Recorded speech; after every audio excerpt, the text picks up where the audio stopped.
Because, I mean, was it last week that you had the classic? Was it, I can't remember, I'm paraphrasing, Carl, apologies. Something like, I'm here in Texas, I've fallen in a puddle, and my knee has got wet. Yeah. Wet knee Houston. Whitney Houston. Yeah. And also, it was last week when there was a little bit of confusion over the one for Holly Valance. Right? Of course. I don't think it was confusion, I think it was your error. No, it wasn't. And it was Holy Valance, and you meant Pelmet. Then Becky, who called up that time and said, if you're getting mistaken with Pelmet, right, she sent me an email in a week saying, I've done a bit of research. Yeah. It was my fault. I've made an error. Yeah. It is a Valance. Okay. And I know about Valances. As I told you last week, at the very end, my auntie loves them. Yeah. Right? She makes them. She started off just like putting them on top of the sort of window around the curtain. And then she thought, I can do more with this. Yeah. And she had a little coffee table that had magazines underneath, and she said, I'm sick of seeing them magazines when I'm sat down. She sounds like a Pilkington. So I'm sick of seeing them magazines when I sit down. So she put a Valance around the table. She just got Valances around everything now. Right? Then, next step, she tapes everything. She never actually watches telly. She tapes it all because she gets sick of listening to the adverts and that. Yeah. So she tapes everything. So she's got loads of videotapes and that. And the video used to get on her nerves. When she was watching a film, she'd see the clock changing. And it distracted her from the film. So she put a Valance around that. That's genius. Yeah. So, that is or is it mental? Only Mrs. Einstein can tell. I don't know. She's even made a little Jack Russell look like a hovercraft. Yeah. It's great. So everything's got a Valance. If you go round and you stand still for too long, the chances are she'll Valance around your head. Yeah. This is this is Auntie who? Auntie Nora. And this is the one that farted for 5 minutes. Lest our listeners forget. Farted for 5 minutes. Called his mum, saying I'm farting. 2 minutes into the fart. She said about 2.5 minutes in. God. She said I'm about 2.5 minutes into the fart. My mum said, how long's it been going on for? She said, well, it was about 2.5 minutes before I called you. Yeah. And then it went on for a further 2.5 minutes or something. And then it stopped. And, she couldn't time it because there was a Valance over the clock. Yeah, she used to annoy her when she was on the phone and you put her off seeing the time. She was guessing it was 5 minutes. This was one consistent fart. Yeah. I mean, it wasn't making a noise, it was just... Oh, it wasn't making a noise? Just gas. Right, endless gas. So, there you That's go. fantastic. That's coming up later. Oh, brilliant. Steve, you're thinking of taking over as producer, aren't you? Well, I just think it's a shambles. I've asked for Cheeky Freak of the Week, and it appears that Carl's not ready. He's not prepared. No, I can sort of remember it. He's just... I like to have all the information. Contempt for the listener. Just had a whole bunch of adverts and placebo in order to get it ready. We're shouting, we're having a shout and that. Right, do you want to sort yourself out in future? Yeah. Someone this is what we were chatting about. Someone emailed in about they watched the £200 tumour thing, and when it was removed, it was carried away in a wheelbarrow, right? Carl said, what, even when she had it removed, she still carried it round in a wheelbarrow? And he went, I thought it's sort of like she'd become attached to it. You definitely are my favourite thing in the world. It's great. Look at the way he's looking back. But I think they're all the same. The people, I mean, I have had more emails about people saying I watched the £200 tumour and I shaved me arse than anything else. I know. When we ask questions about science, Shakespeare, we talk, nothing, high science. concept, we talk about political issues. One person emailed in, they said, I tuned into the £200 tumour documentary, it looked disgusting, I couldn't watch for long. What were you expecting? Yeah. That it might sing and dance? Do a little show for you? Anyway, so these are really your listeners, Carl. Now, I think do you know what I mean? You find your niche, you attract your. I think me and Steve are pretty much just here. I think the people that we had in the early days, Rick, they've long since abandoned us. They jumped ship. They've got jobs. Yeah, they've got jobs. They're out now. They've been released. Exactly. Yeah, they're getting their life back together. Carl, Carl. What's the situation with Cheeky Freak? I've got like a couple of bits. Like I say, I haven't got the in-depth stuff that I know. Oh no, because usually it's it's pretty scientific. Exactly. Yeah. Do the jingle. We've come up with a new one, haven't we? The Freak, say chic. Cheeky Freak of the Week. Right. Well, couple of bits. I don't know which one to use as the main feature for this week. It's not good, is it? Well, there's been another one born. What? Little kid. Who on? 4 eyes. Insult. Just a guy who wears glasses. Come on. 4 eyes, 2 noses, 2 mouths. That's weird, isn't it? This bloke, did he also have 2 heads, 2 bodies? Sort of born sort of slightly separately? He wasn't stood next to a mirror? No.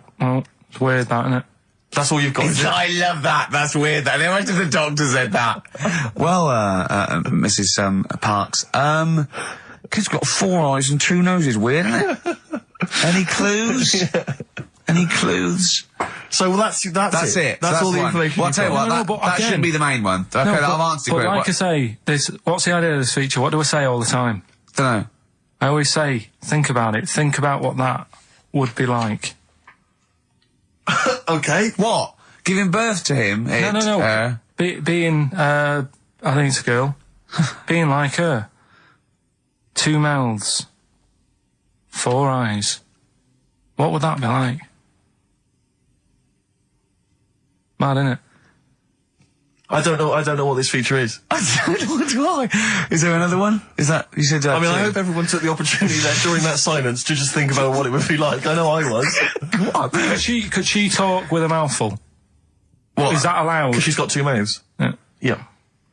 Would that be alright in her house? She'd be eating Yeah, she can talk with one mouth and eat with the other, I Right, well, suppose. listen, the main one, right? You've thought about that. That's good. The main cheeky freak of the week. I haven't got all the details.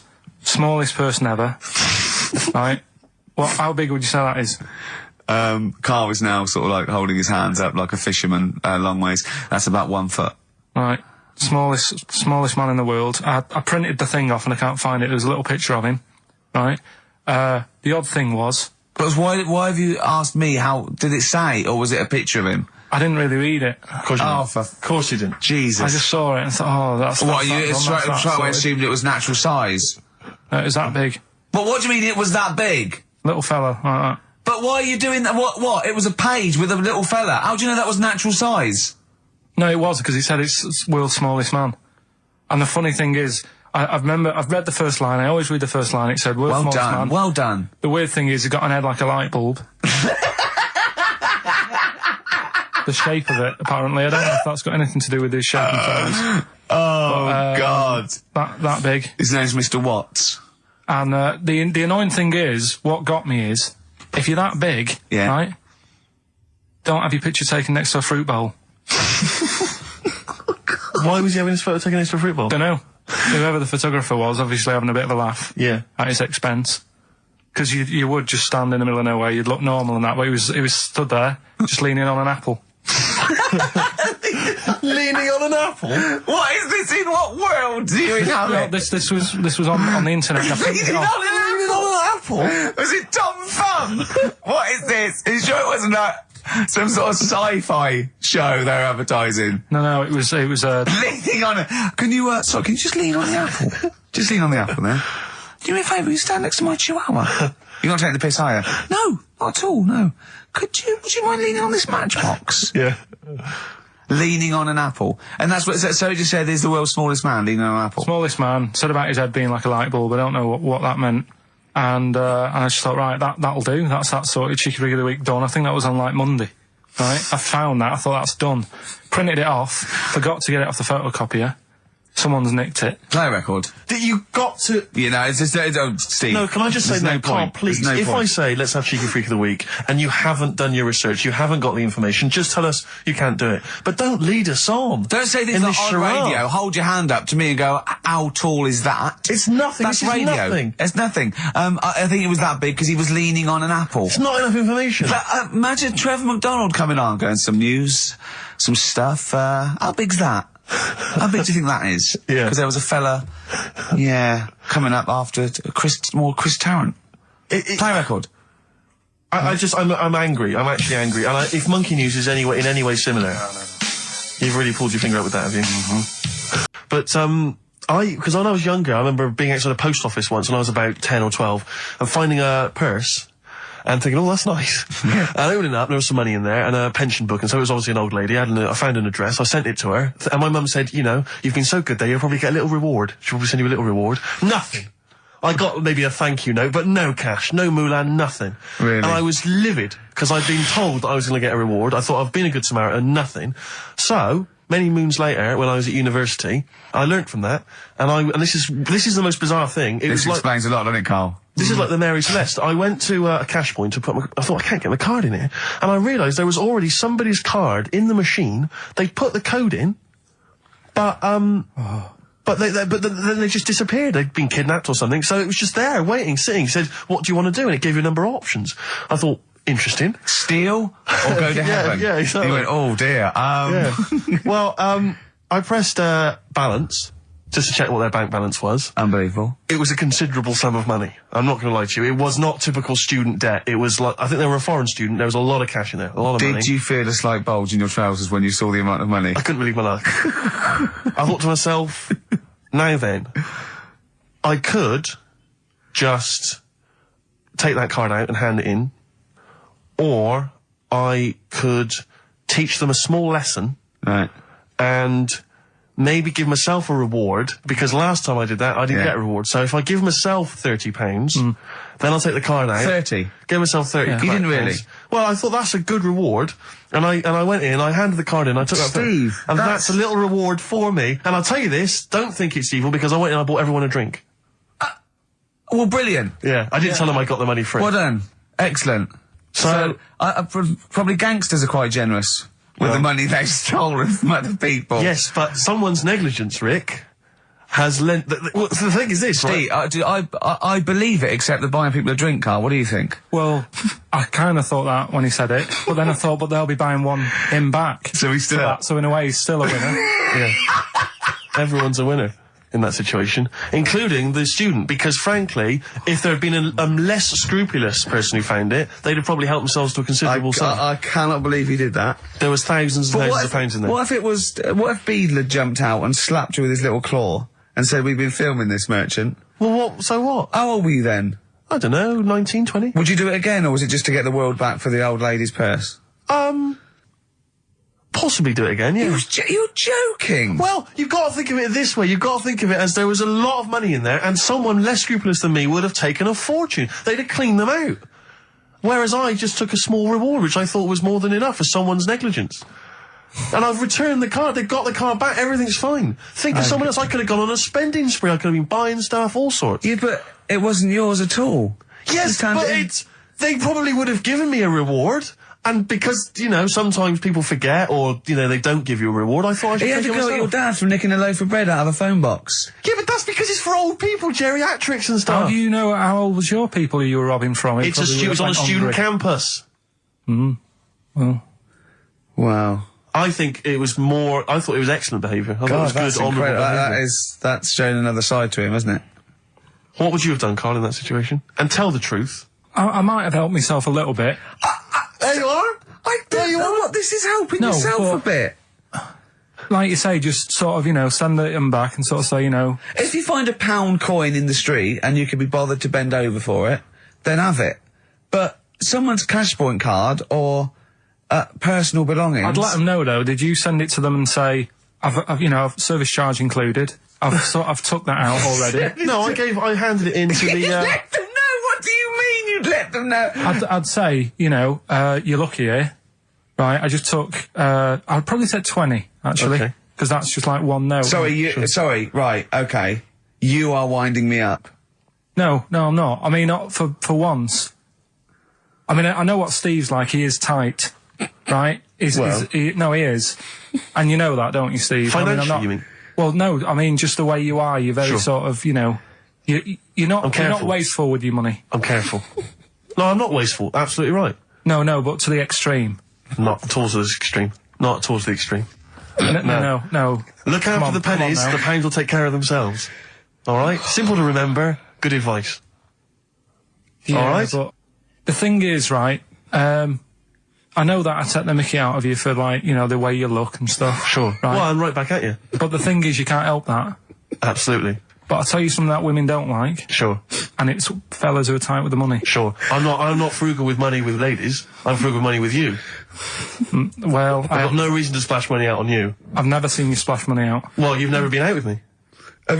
Steve, have you ever splashed out on a lady? No, but I hope to one day. The right lady. Play a record.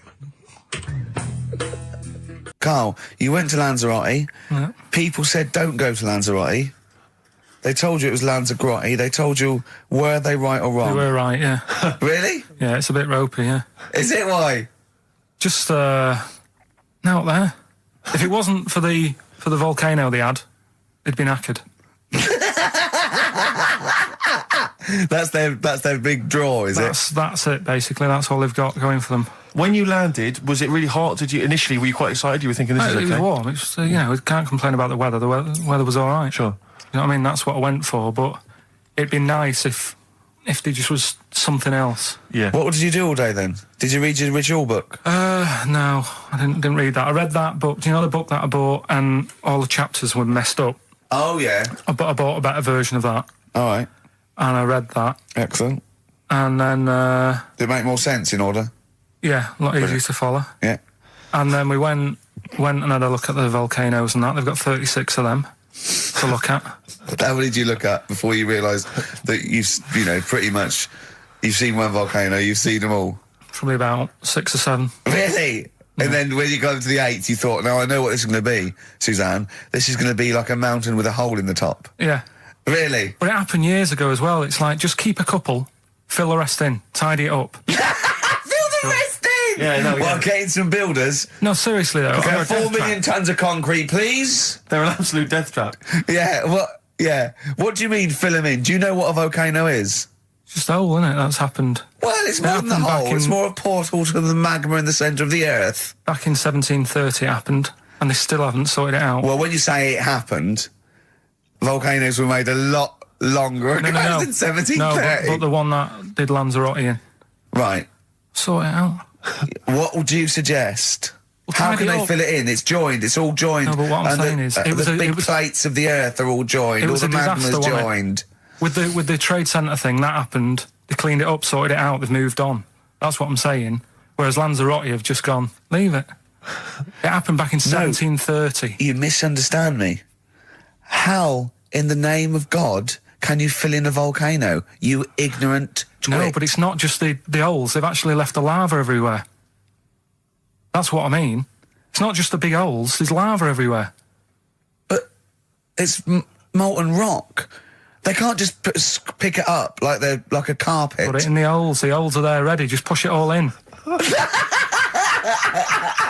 what I'm saying. What exactly is there then? Is it just a kind of moon-like kind of surround with just kind of dust and rock? That's exactly what you see. I was there when the Mars thing went wrong. Yeah. I would have just sent a camera crew there, filmed a bit of that, right, and say, here we are, this is it. Yeah. Ignore the little coffee shop in the background. Yeah. Right? This is Mars, because that's where it's like just loads of dust. Yeah. Holes everywhere.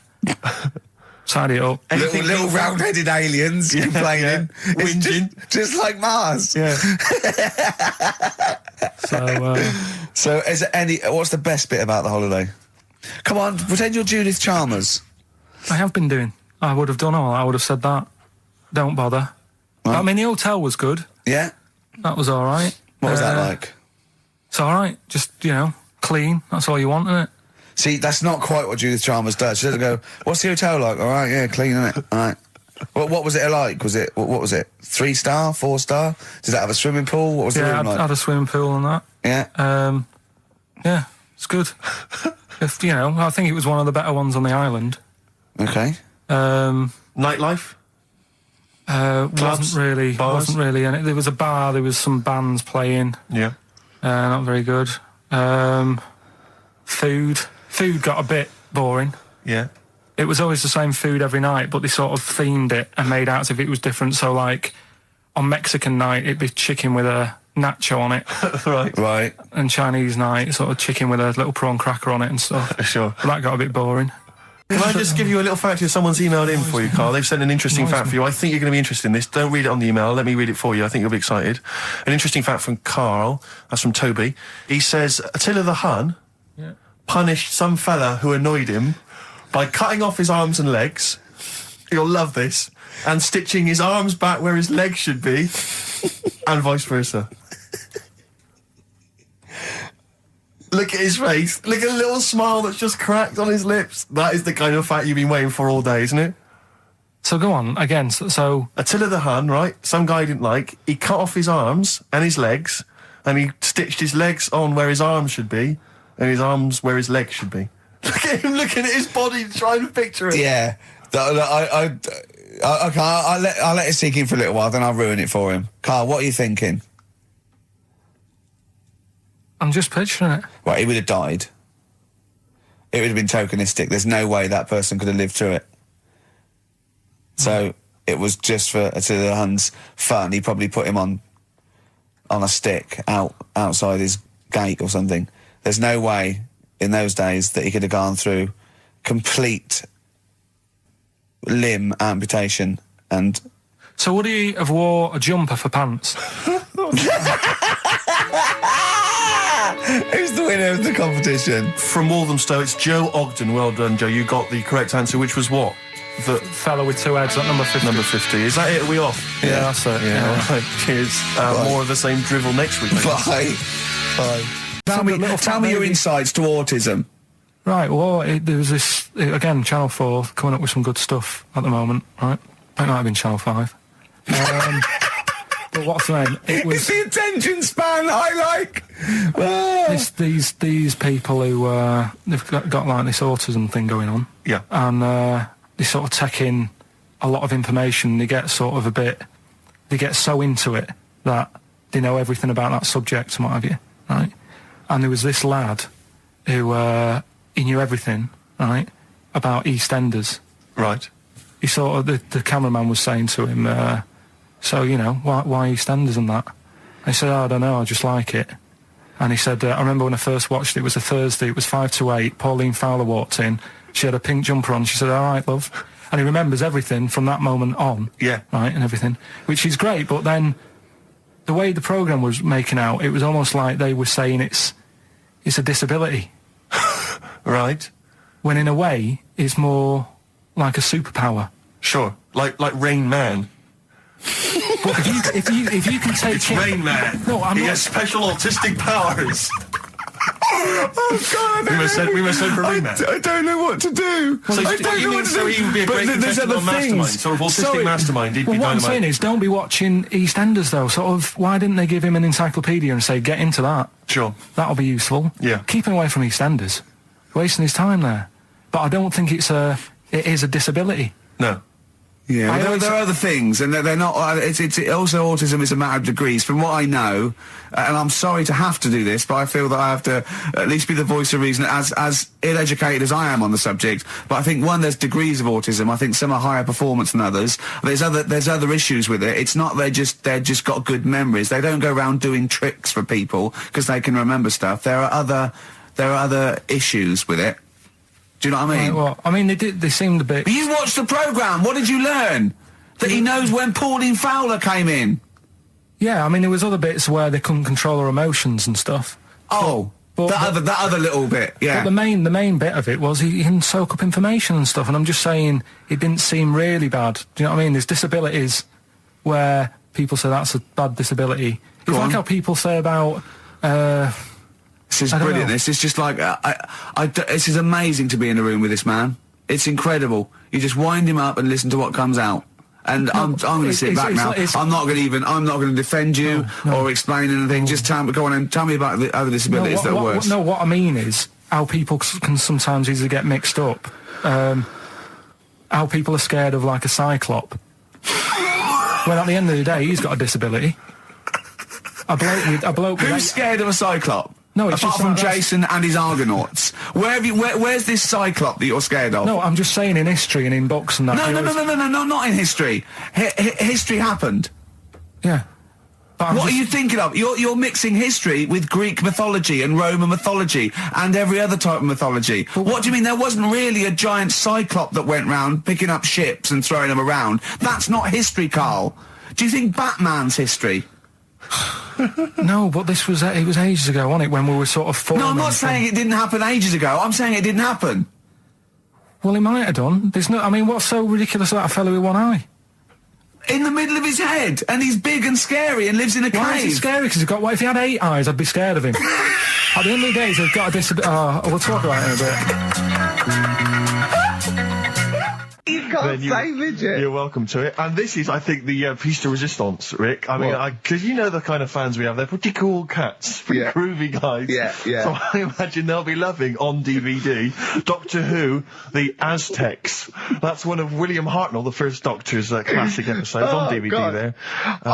You know, rubbish. That's rubbish, Carl. Those prizes. I'm ashamed to give them away. Carl, you know our mate Johnny. He's a Doctor Who fan. Yeah. Do you remember? He bought the Doctor Who magazine, and he went to the toilet, and Steve got post-it notes and put geek on every page, and Johnny opened it on the tube, right, and it had geek and everything, and Johnny bought in the new Doctor Who magazine, I think this week's or this month's, right, and they've done the perfect Doctor Who fan, right, what the geek is, right, and it looks exactly like Steve. Alright, don't have a go, Rick. It does, and I'm going to try and put it on the website. It's amazing. It's got your hair, glasses, it stands like you, it's sort of dressed like you, and it's only, it's hilarious, and he was, I mean, I'm insulting you now, it sounds like an insult, but if you'd see it, you'd laugh. Well, Rockbusters, right? Yeah. Right. I'm a big fan of that TV show. It's on digital TV. A lot of people won't have it, but Inside the Actor's Studio with James Lipton. Yeah. And he interviews lots of big Hollywood stars, and he always asks them these same questions at the end. Can I just run a few of them past you?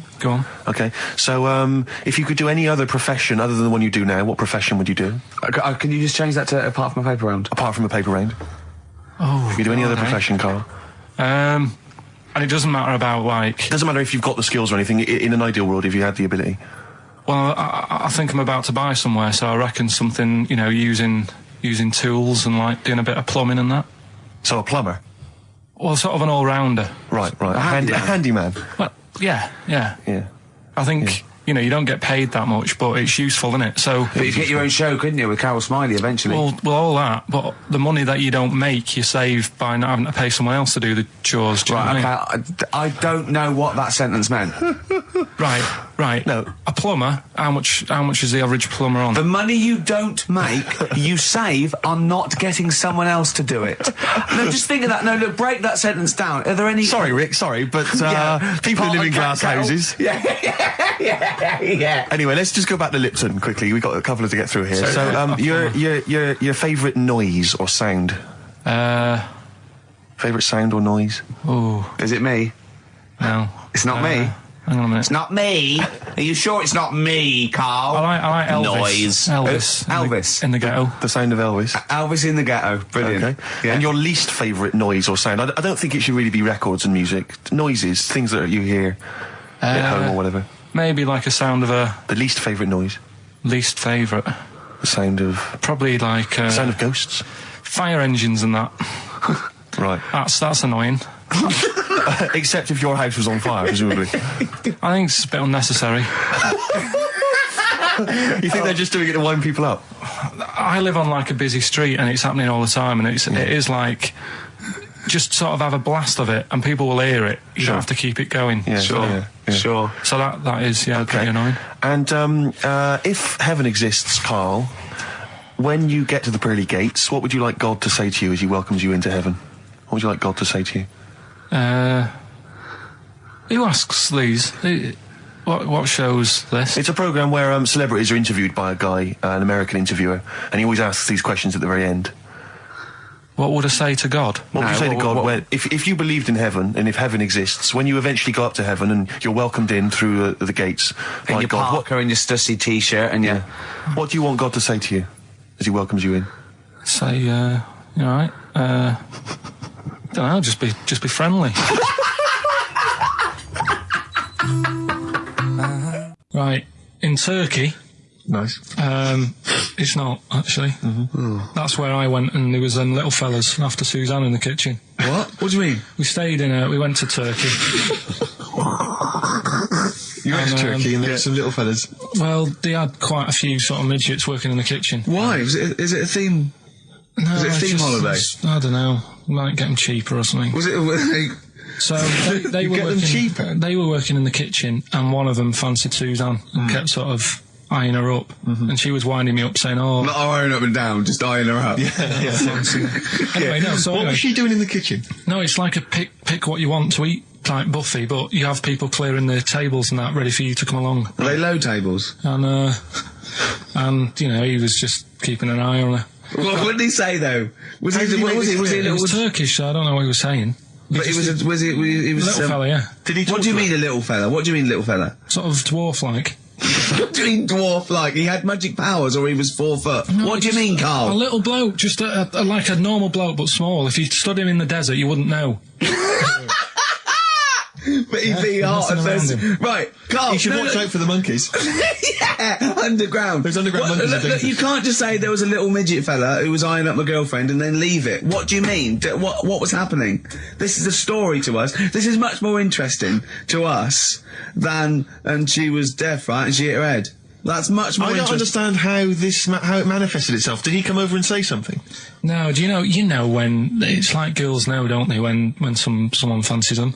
What do you mean there was lots of them as well? Do then? they? That's worth knowing. Listen, right, come on, right. So you went to this holiday, yeah? Yeah. And you went into the dining room or something? Yeah, downstairs. And you looked over. You thought, this is odd, there's no one serving. Yeah, and they go, Wait a minute. hold on, you looked down and there was a little waiter. There was loads of them running around busy. Why though? Why did they It get was summer. What do you mean? Because it was There was loads of them. They had more of them They on. come out in summer. They come out in summer. What do you mean they had more? What do you mean? Because it's busy, isn't it? no, but they hibernate in the Why winter. were they all midgets?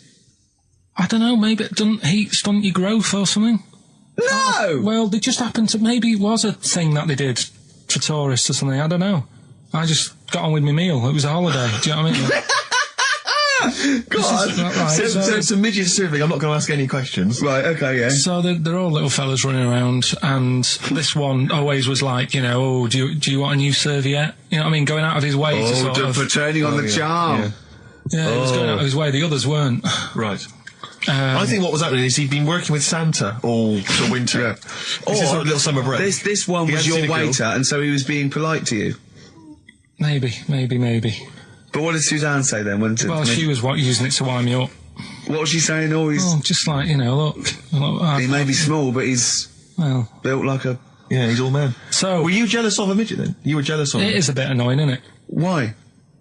It wouldn't bother me as much now, because I've been with her for ages. Right. But at the time, that might have been one of our first holidays, and it's like, you don't know, want to be what's going on? I've stolen paid away for this holiday. Yeah. And then you get off with a midget? Yeah. Oh. So anyway, But it doesn't matter because you got chatted by a bearded lady. So. tell you what, no, that's got nothing to do with that. What were you going to say? No, What were you going to I say? was going to say the hotel was half board, and maybe. Oh, right. I thought you were going to say it's just one of her shortcomings. So listen, right? Play a record. Steve Merchant with 5 little hamburgers. Got 5 burgers here, yep. And so I don't know, how should we begin, Carl? Do you want to just look at the size of these burgers? They're quite- Look, they can see it on webcam, can't they? They can see us stuffing these burgers into your mouth. And by the way, I'm filming this, Steve. Look, Brilliant. Look, I've got a little camcorder. We'll put this on unseen footage on a DVD or something. Or maybe on the website. On the oh, Carl, what if you break the record? Okay, Carl, I'm coming round now to just monitor this and adjudicate. What's the web? If you want to see this on the webcam, what is it? XFM.co.uk. Right, okay. Hold on. So- Can I, Steve, I'm not know being that? funny. I'm not being funny, right? But I think I have got like a bit of a wheat thing, You've got a bit of a what? a wheat allergy Oh, thing. don't give me that. No, seriously, my head's. I've been eating a lot of shredded wheat recently, and my head's got a bit bigger. Carl, I don't think you can let us down now, mate. So you just got to put that first No, one I can't put that like that in my mouth on its with.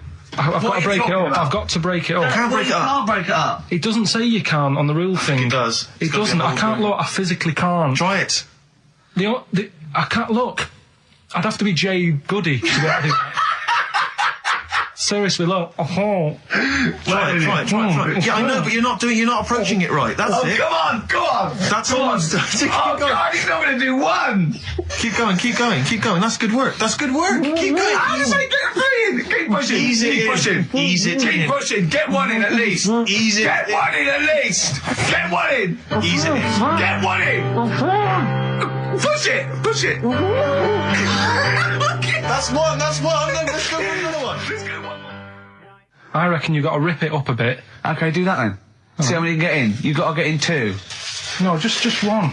No. Well, it's don't rip it up and pack it in. What do you do? Pack your cheeks first. Honestly, Steve, my head is swelling a bit because I have got a wheat thing, a wheat allergy. That'd be good, then there'd be more room. Right, okay, look. Carl so is now that's- just sticking it in his cheek. Yeah. Don't eat any. You can't swallow any. It's like a hamster. You've got to work it like a hamster. Yeah, stick it in. Come on. He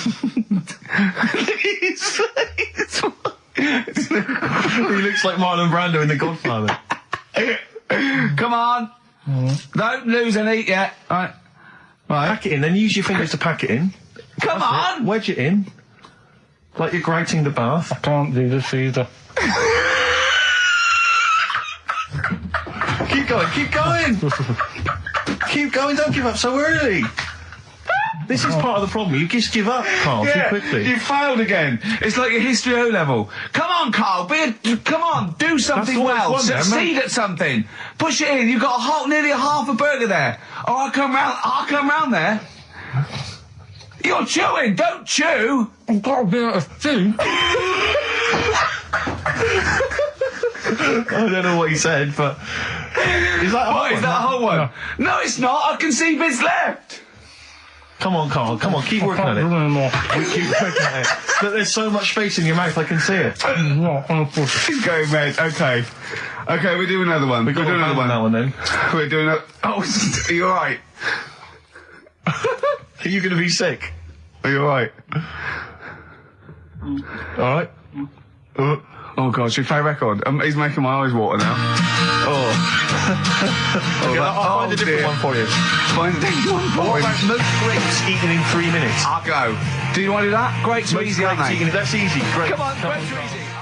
Come on, don't make him laugh. He's choking. He's choking. Oh, Carl. Quick! Keep going, Carl. Come on. Come on! What happened? Did he just throw up? No! Don't make him laugh! Oh, Come on! we can make wine. Come on, Carl. You're doing so well, Carl. mate. I want to go. Come on. Only. Why are you making him laugh? That was a world record attempt. Come on. He's over them. Keep going. Come on! You got 25 seconds. Come on. Oh, I think that was a shame actually because you were doing well, but something went wrong. I know, and I think those are bigger grapes than the ones I've seen before. They're quite big grapes. Look at his face, he looks so despondent. Come on, Carl, 8 seconds. Just a few more. 5. Come on, what's the matter? 2, 1.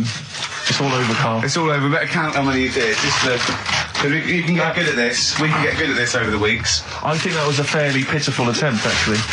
I really thought you had a... It's interesting, actually. These are harder records than you might think. Yeah, I know. 6, 8, 10. How do you feel after that record-breaking attempt? Not happy with that. What are you not happy about? The fella who did it, was he in hospital and just had loads of grapes? I was bored. I'm sure he wasn't producing a radio programme, that's for sure. Well, to be fair, neither are you. What was tricky about it? What did you find hard? I think having Ricky standing over me, sort of shouting, "Go on!" isn't normal. No. But that wasn't... He hasn't eaten any! Hold on, that's 50 left. That's quite a poor attempt then, by the seam of it. Would you think about trying to maybe do that again in a couple of weeks? Would you do some practice and try that again? Leave it to the experts. And I noticed a tricky point. Maybe sort of when you had about 50 seconds to go, you seemed to be spewing things into the bin. What was that? Again, mainly Ricky standing over me. So 88. He's got 88 left. Okay, so what's the mental arithmetic there? Because we put how many in? It was 150 in the thing, wasn't it? What did I say? What did I say I had left? Well, I'm not doing it again. 88. So you had 88 left. So it's 62. God, you're only at 62. What's the matter with you, Carl? There's people start you at 62. That is rubbish. That's disappointment. Let's leave that. So you failed on 2 world record attempts there. 62, and the record's that is rubbish. What were you doing? Oh yeah, but like I said, I've got a small throat. I can't drink a drink quick. Ever since the Mr. Freeze Pops when I was 6, that I nearly choked on, I nearly died on. I can't go back. It'd be like asking, I don't know, someone who got run over to play Frogger or something.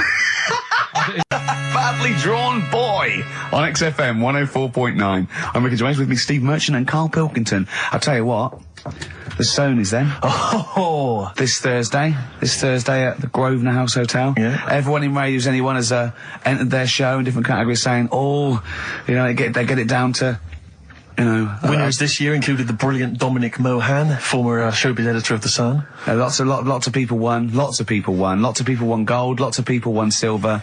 Lots of people won bronze. We didn't get a sausage. Nothing. This show was deemed not worthy of anything. I mean, not a look in. The panel looked at it and said, well, no, definitely It's not radio. Didn't get a vote. See, that annoys me on so many levels. Let me tell you one, right? I've never complained about losing an award, okay, ever. Yeah, mainly in TV. I know we've won a lot, but we've been beaten by Peter Kay. Good luck to him. He's brilliant. Beaten by Phoenix Nights, the sitcom. A lot of people like that more than the Oscars, vice versa, right? No qualms. But the shoddy shite that I heard that night beating us, I was furious. I don't understand. There's people regional. It sounds like hospital radio, right? I shouldn't even be on XFM. I thought, it's beneath me. Yeah. And I thought, well, give them a hand, right? Let's show them. And I want to know who the panel was as well. I do not believe it. How can they I was looking back over some of the shows, right, before I get Carl, and I've just done a little excerpt of, a trailer of what we do, what we're about, and I don't know how the panel could overlook this. Play a bit, Carl, please. Shaking her muff, minge and tits around does not make her a hoe, then what does? These kids at school with big heads. Carl, what are you talking about? Shut! Oh, well, my name is Holy Fuck. Right, there's this monkey that was on a train station. Right. What if you mean cock to mean penis? But it was my Down syndrome son. Oh, chimpanzee, that monkey news. So we've still got monkey news coming up. You're an idiot! You know what I mean? That's, to me, quality broadcasting. I don't know how they can say that isn't worthy. That's what we sent in to the Sony people. They listened to that. How they didn't think that was dynamite stuff. It doesn't make sense. So I've been thinking about this since Thursday, because I've been a little bit down in the dumps. Yeah. What I think it is that with the TV show, the TV stuff we've done, Rick, we put a lot of work into that. Yeah. We get the script, we got the script, we spend a lot of time on it. What this show is about, it's very much about spontaneity, it's about our personalities, and I don't think we're ever going to win an award for our personalities. I think that's where we're going. Do you know wrong. what I think? I think that when we're together, we're the auteurs of The Office, and, and we're strong on it, and we're just two, we write it, we direct it, we cast it, we even worry about the font and stuff on the, we do everything. There's a weak link in our midst, I think. On the radio show? Yeah. Right, well, I'm just trying to think what the common factor is, because on the award-winning TV show, it's just you and I. Yeah, I don't know. Well, I'll tell you what, can we play a record and let me think about this, because there must be something. There's got to be a factor. That isn't in The Office that's in this, that means that The Office is award-winning, and this is a pile of shite. It's interesting. I mean, I don't think our number one fan, Dickie Anderson, Richard Anders, was on the panel, although he here has emailed in. He's got a couple of thoughts as to maybe why we... What is Dickers doing, man? Dickers says, commiserations on not winning a Sony. I can't believe you didn't win, naturally. I mean, apart from your show's obvious lack of quality and effort, having a monkey for a producer, offering the biggest load of tat as competition prizes, saying hairy Chinese kid 48 times every show, Rockbusters, not bothering to turn up for weeks on end, only having 3 listeners, introducing the comedy characters Camp David, Harry Fook, which I think he spelt wrong there, Stephen Merchant. I'm not a character. Apart from insulting every race, religion and sexual orientation, bickering like schoolgirls... We haven't done everyone yet. We have not insulted everyone yet. There's loads to go. Despite the fact you generally bring misery into the lives of anyone who listens, I thought you were surefire winners. Better luck next year. Well... I mean, a couple of constructive, criticisms there, but generally, I still can't nail it. Was he on the panel? Well, I don't think so. Well, he's a fan, so... Yeah. Well, no, he's clearly a fan. I mean, he obviously loves the show. He has hit the nail on the head. Oh. Which... Yeah. But, what should we do? Should we give up or should we try harder? That's always my dilemma in life. Sure, yeah. I mean, I've always gone for the first one. Give up? Yeah, why bother? Yeah. If they can't see, just give us the award. Yeah. And then worry about it later and we won't let them down. Yeah. Now they've got blood on their hands. We're gonna. What should we do? To give a couple of months notice? I think so. Okay. Well, there you go. I mean, seriously. I mean, I think. I'm being serious. I'm not being wacky now. We haven't told Andrew, but I think we've won our course with this show. Yeah. So let's. Okay, we'll give it a month, and it's because the Sonys didn't give us anything. Play a record. Yeah. There you go. You got to do a bit longer than that. No, we haven't. Got to give a month's notice. No, you got to work till about September if you're gonna. No, we haven't. No, we give a month's notice. We, whatever. Give the money back somewhere. Well, you give your money back. Yeah, I know. What are you going to spend your 80 quid on? True. Oh, that's a wonderful, wonderful clip. And we had a little lunch yesterday, didn't we? We did indeed. That was a nightmare. Yeah. I hate going out with you two. I was explaining to Karl, right? I like to excite Karl's imagination, right? And if it involves chimps or monkeys, all the better. Brains he likes, parts of the body, deformity. I know where to, what buttons to push. And I told him about this thing. I don't know if any of you out there know about this, but there's an experiment they did in the 50s, a clinical psychology experiment where your two hemispheres of the brain, okay, they're joined by a thing called the corpus callosum, right, which is just a little flap of skin, like a little scarlet lead that joins your two hemispheres. And what they did, they cut that in half, and they thought it was a cure for schizophrenia, but what it turned out to be, or epilepsy, I think, I can't remember, was that your two sides of your brains didn't function together. You couldn't get information. I was telling Karl all this thing, and one of the things I told him was that they did it on a monkey, and it fought itself over a nut. Like its right arm was connected, by its left lobe of the brain, and it was fighting over itself. And Karl went, instead of thinking this is amazing experiment, he went, would it have been happy if you'd given it two nuts? Yeah, I know. Well, you started off by explaining it, and I remember you mentioned, because I was watching the two of you as you were describing it to me, you said, of course, one side of the brain deals with symbolism, and as you said the word symbolism, I noticed Karl drift away from looking at you, pick up his mobile phone, and start pressing buttons randomly. And I thought it was the word symbolism that got him. And I noticed it took you just a moment longer, and I think the first thing you said was, when did I lose you? Yeah, I knew I'd lost him. It's extraordinary, and he doesn't even try to disguise it. I said nomenclature at one point as well. Right, yeah. And I knew I was dicing with death there. Yeah. But, but I told you tried to look it up, didn't you, on the web? You didn't find anything about it, did you? The spelling of it's, what is it again? What's the word? Corpus callosum. Yeah, so I couldn't do it. No, there's no point. Don't bother. Give up. Don't bother. So if anyone knows any interesting facts about that, but yours hasn't been cut in half, has it, Karl? That would, again, might explain something. I'll tell you what we will be talking about later. I don't know if you're sort of aware of them, Steve. Go on. Bonobos. Oh, I don't know much about bonobos. I told him about, he was looking for stuff. I said, put in bonobo. He was having no luck with chimp. And they're a form of chimpanzee, but they're even closer to us, evolutionarily speaking. They've got their social groups are more like ours. They're more intelligent, and he was loving it, weren't you? So is it human bonobo Karl? Is that how it works on the evolutionary ladder? Chimp Karl. Yeah. Talking about him. So we're talking about bonobos. You're excited about that? Yeah, That's coming up in Monkey News. I'm saying let people enjoy the life they've got left. No, you're not. You're saying don't put them in hospital, leave them at home to die. No, I'm not. Give them a Rubik's Cube and let them die. That's what he's saying. Yeah, I'll tell you something now, right? Steve, I'll tell you something. I didn't want to do it because it brings the show down, but she did die. Who, the blue-handed lady? Yeah. How do you know? Because I said to my dad, how's the woman next door? She said, oh, she went last night. They've got an old fella in there now. God. So, there you go. So, wouldn't it have been better to leave her at home where her friends and family can call and speak to her, even nip that round if they want, with a cat, I imagine. No, it's definitely a cat now. What was that cat's called, that you imagine? Probably, I'm seeing like a big ginger one, so I don't know, something like, I don't know, maybe ginger or whatever. Maybe I had a budgie. But that's what I'm saying, just let him enjoy his life, because dying in hospital, I wouldn't like to do it. If I went to the doctors and they said, you haven't got long life left, I'd say, well, I'll stay at home. Yeah. And that's the point I'm getting at. Yeah. Right? If you can't do anything for them, let them enjoy the life. Yeah, a Rubik's Cube. Right. Well, I remember, I think all kids go through a phase of shoplifting. Well. And when I was going through it, I used to just little things, just like magic markers and magazines, Mars bars, that sort of thing. Yeah. And one day, right, my mate, Anthony, his mum called up my mum and said, I've got to meet up with you. I've got to have a word with you. And she said, what about? She said, I don't want to talk about it over the phone. So she goes, oh, right. Well, yeah, come round tonight then.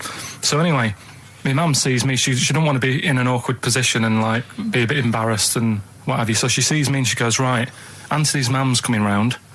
What have you been doing? Yeah. So I go, oh, God. I said, I've been nicking stuff. So she goes, like, what? So, not big stuff. I've had a few calculators and Mars bars and stuff. How many? I'll just work it out. Hold on. Works out at 7.2 per day. So, how many calculators do you need? So it was when that phase. You failed maths, didn't you?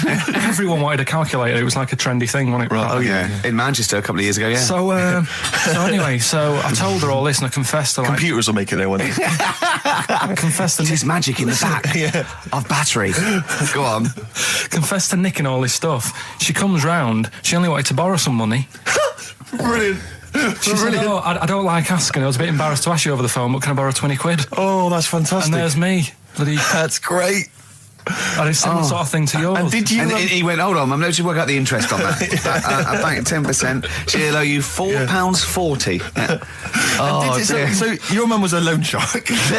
yeah. And did she mention? She went, I just stuff with that other. Because what I'm saying is, presumably you got your mate in trouble. No. Right, you didn't. That's great. Anyway, policeman caught photographing.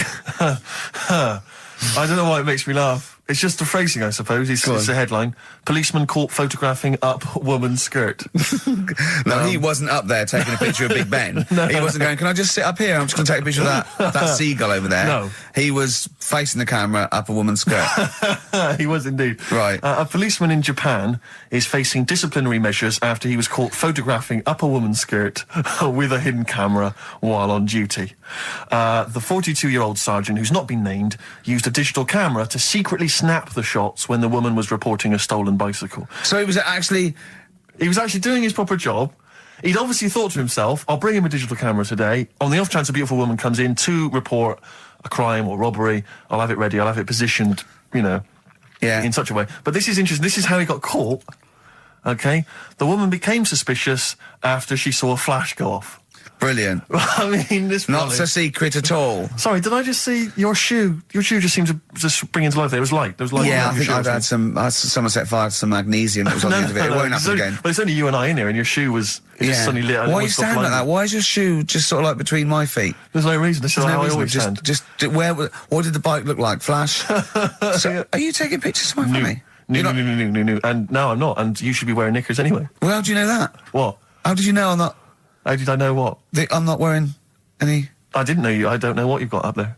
Well, I don't know what it looks like, and there's no way I could. Of course, it would be roughly that conversation in Japanese. I know, yeah. Tell you a job I don't like. What? I wouldn't want to be doing. The woman, there's a little woman who sits in the little snack stall on Finchley Road station. Yeah. And I don't know how to describe it, really. She is surrounded by snacks. She can't move for snacks. Does it look like American Beauty, but with different... Not dissimilar to that. Yeah. It's a little hut on the station. Yeah. And it's like, if you go to the seaside, you can put your head through one of those cardboard cutouts and it looks like you're a big fat person or whatever, and you can have your photo taken. It's like an equivalent of that, but it's just snacks everywhere. She's got bananas up to her chin. She's got chocolate coming down to her eyes, crisps either side of her. She can't move. She can't do 360 degrees. She's like packed in there. I don't know how she gets in there. I think they put her in there first, and pour in the bananas. Yeah. And then they go pour in the nuts. She has 2 hours of makeup before they exactly, yeah. Dressing her in there. Because I'll ask for something from the fridge, and she cannot turn her head to see. She has to go by feel alone, just to feel the fridge and get stuff out and pass it. And often I'll say, that's not what I wanted, but she can. You've got to let her off. It's extraordinary. Dear. But there's no music playing. Does she have nothing. to sell her way out of it? Exactly. If it's a slow day, she's stuck there till the next day. Yeah, it's like a world-breaking attempt. Talking about jobs and that, though, I was reading the other day about, rubbish jobs that people have had and stuff. I haven't got time when I'm at work, man. I just get on with it. I'm not squiddly diddly. Fingers in pies, different jobs. Go on. Do you know Ivor the Terrible? Ivan. He, his Russian. Yeah, that was the Welsh fella. Who was bloody awful, but not as bad as his Russian cousin, Ivan. Yeah. Go on. He had a fella doing some work for him. Right, this fella built his house. After it was done, right, the terrible fella was like, fella Ivan. He was going, it's brilliant. You've done a good job there. Yeah. I don't want you to build another one like that. Took his eyes out. Just stopped him making an house like that. Another one. Blimey. That's bad, isn't it? Why didn't he take away his trowel? Then he could have seen, but he couldn't have built a house without a trowel. You can't build a house without a trowel. Yeah. I suppose he probably later thought that once he'd been nicknamed Ivan the Terrible. Yeah. He thought, why? Because you gouge people's eyes out. Yeah, but I didn't want to build another house. I know, but Take his trowel away. What would I have been then? Ivan the Crafty at most. Exactly, yeah. Ivan the Jealous, Ivan the spoilt brat. But Yeah. Gouge someone's eyes. terrible, That is bloody terrible. I'm surprised you're not called Ivan the... Do you know what I mean? Yeah, you're going to get down in history like with Vlad the Impaler. Yeah. He's mainly remembered for impaling people. Yeah, he did a lot of other stuff. Did a load of great charity work he did. The impaling is the thing that's really gone down in history.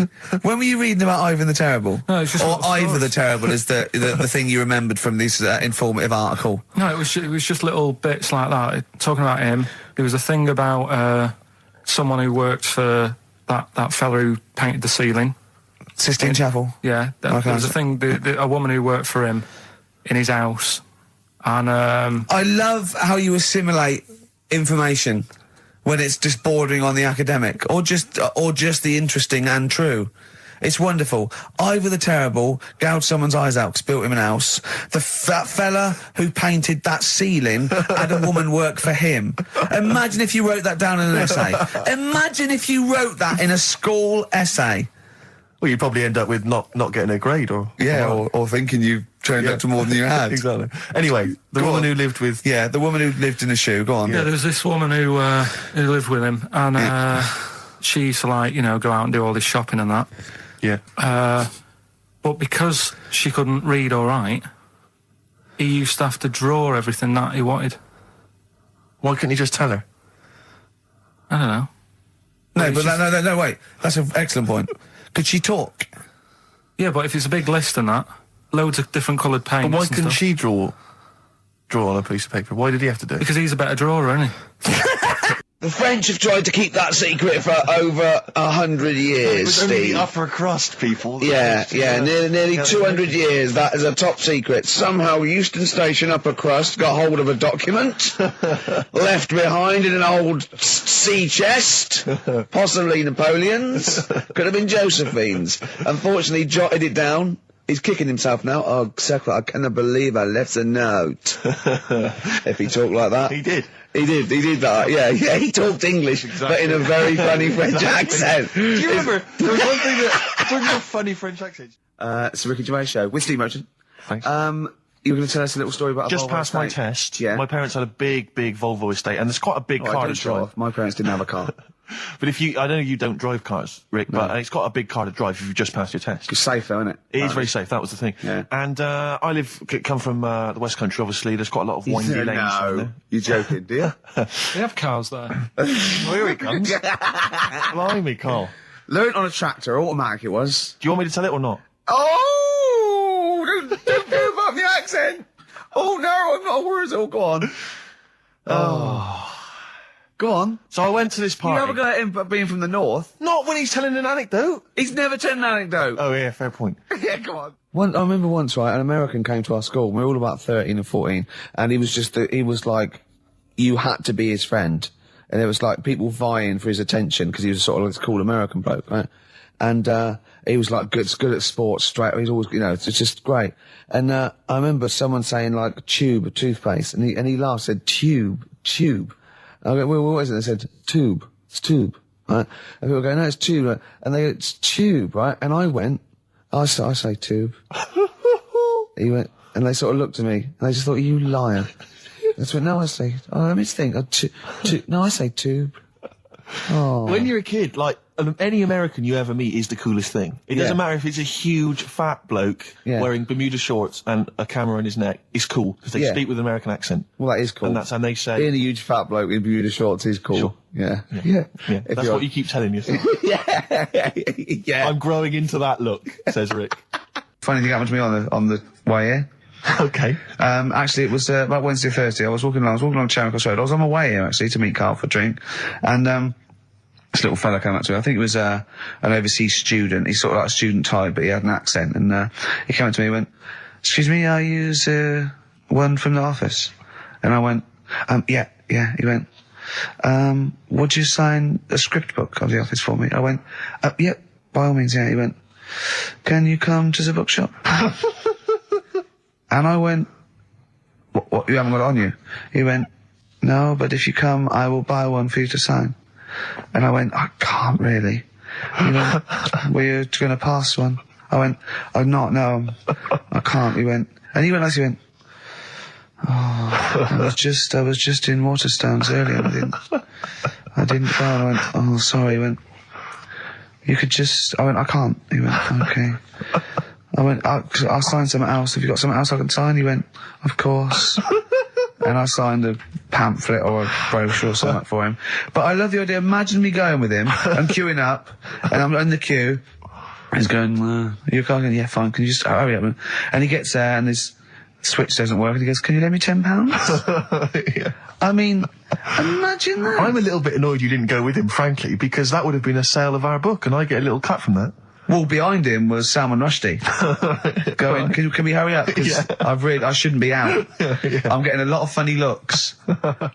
Now, a lot of them obviously doing good work. There was one fella, I think you'd have appreciated it, because I know you are very politically active. And I think this guy has really studied hard, and he's realised the best way to make his voice heard on the international political stage is to ride around on a tricycle wearing a jester's hat. He was really shaking up the bloody government. I wouldn't want to be George W. Bush about now. Not indeed. Once he sees that. Once he sees that guy. Imagine his aides rushing in and going, George W., look at this guy. Where's that? That's in London, England. Okay, call off the forces. Is that a large tricycle? Yeah. Is he wearing a nappy? Get me Colin Powell. Why'd you call him Colin, not Colin? It's the way he likes it. Don't about. Just call off the troops. There's a in a jester's hat. Call the troops off. Just bleep some of those bits. Mum and Dad have sort of moved from Manchester. They've retired now in Wales. Oh, yeah. And it is... Look at his face, turning his nose up. No, but it is pretty depressing. Do you know what I mean? It's just one of them places that... it's like you go back in time and that when you go there. I mean, maybe the major cities there, maybe Cardiff is all right. What, even coming from Manchester, it's like going back in time? It's like one of them places that it feels like every day is Sunday. Do you know what I mean? It's just depressing and grey and slate Lots everywhere. of vickers walking around going, I'm late. Well, yeah, it is the sort of attitude they have, right? This is true because my mum and dad live there and that, right? And they love it. It's all right. It's an healthy place to go when you get older and that. But this is why they don't move on in Wales. Well, I'd just like to make another... No. Sorry to any Welsh people listening. We're not saying you don't move on. Carl is. No, but... Sorry about the little Chinese shoes again. The thing as well. is, it's good that, in a way, that they do that, and they don't want to be, like, you know, rushing about everywhere, because the way London isn't that great either, is it? Because it's totally opposite here, right? Yeah. So I'm not having a go. It is a bit dull. I think even people who live there will agree with me, right? But, like, one of the shops that my mum and dad use, right, it's only a little sort of villagey type shop, can't be bothered staying open for hours and hours, right? Because there's not enough people who use the shop. Yeah. So what you do is, they get used to what you buy, and They leave it out. They put it in a phone box outside. They put it in a phone box? Yeah. So it doesn't get wet. So my dad's loving that. Well, Once he found that out, it was like, brilliant. But how is that a bad thing? That's brilliant. Well, it's not for other people. It is for my dad, because he's picking up all sorts of stuff. Oh, no, he's not. Oh, yeah. He's not nicking other people's shopping. Well, it's not like nicking, is it? Because it's not theirs yet. Oh, and you've stitched him up on radio. Well, of course, because they're going to think, who is there in town with a Manc accent who keeps making phone calls and is getting fatter? Yeah. That's You stitched him I right love up that. there, I Carl. love that your dad was excited when he found out. I can't believe that he's moved there. He's retired to this little village where it's based on trust and community, and he is abusing it. He's using his scally Manc ways. Bloody hell, Lakers, there's no bread again. There's old women Was going empty. hungry. Yeah. Their cats aren't getting fed. And your father is just, I can't, that's obscene. That's obscene. Oh, I think it's Die Thief. That fella from Manchester. I found these things. Do you know what I mean? yeah. So what's this? Explain this again. Right, so I got back off holiday. The first job I found out I've got to do is work with Ricky for a voiceover. I do a regular thing. I do X-Ray magazine, but I'm allowed to make the script up, and they said I could, so I did.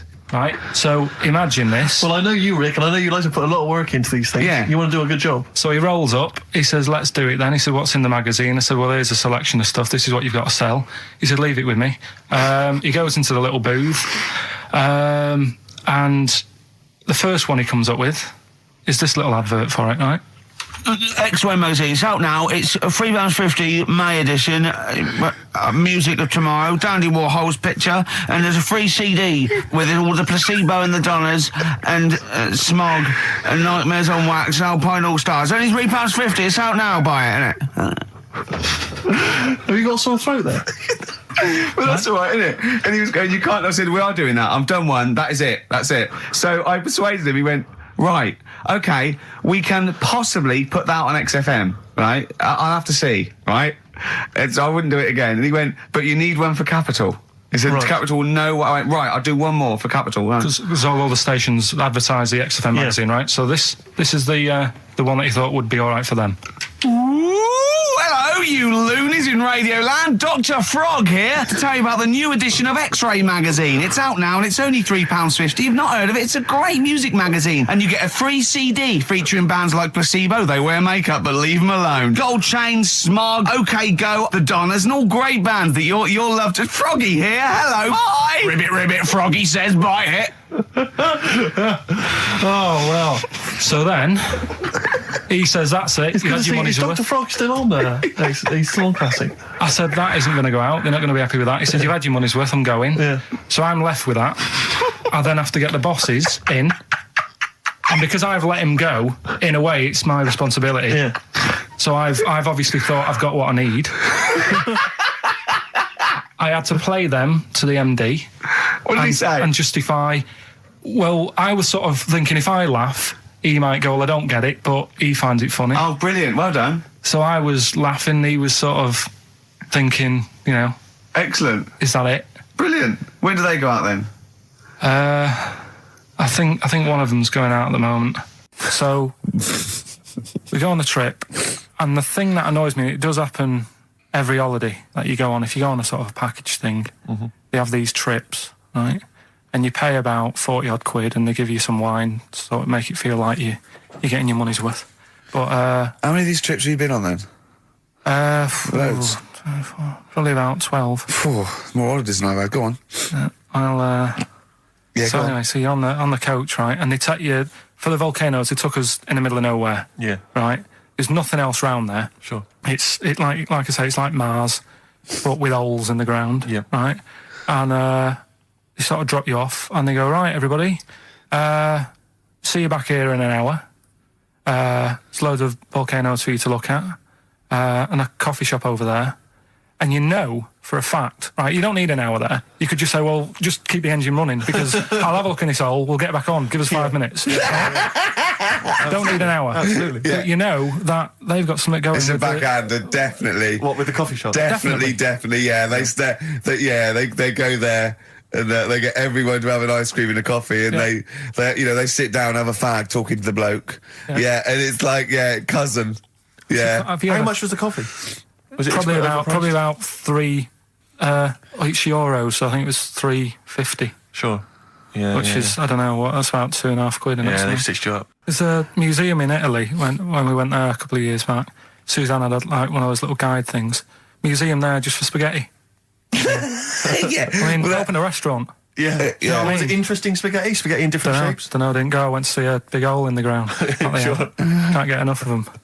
We noticed today how much he is simian, isn't he? He's very strange, actually. We maybe should try and get a picture on the website, because Karl's arms are particularly chimp-like. It's very, very strange. Because he's got that sort of, he's got long downy hair. It's and not the like long extended knuckles. Yeah, and his totally round face. That sort of the chin goes back, and the dome of his cranium. I think, quite seriously, I know we sort of share about 98.5% of our genetic material with bonobos and chimpanzees, but I think he's got a little bit more. Yeah. I honestly think he's a little bit of a throwback. Just his line, they just kept to this sort of really the ugliest one in the cave and the tree, and he really didn't. He didn't come out of it. I'm not saying you are, I don't think you are. Yeah, you're chimp-like. No, it does annoy me. My hair annoys me on my body and that. Because I've got like hair on me little toes and that. Have you? Then on the legs. Would you see your little toes? Can you pick things up with them? No, it's tried. Okay. Well, that's the finale of this week's show.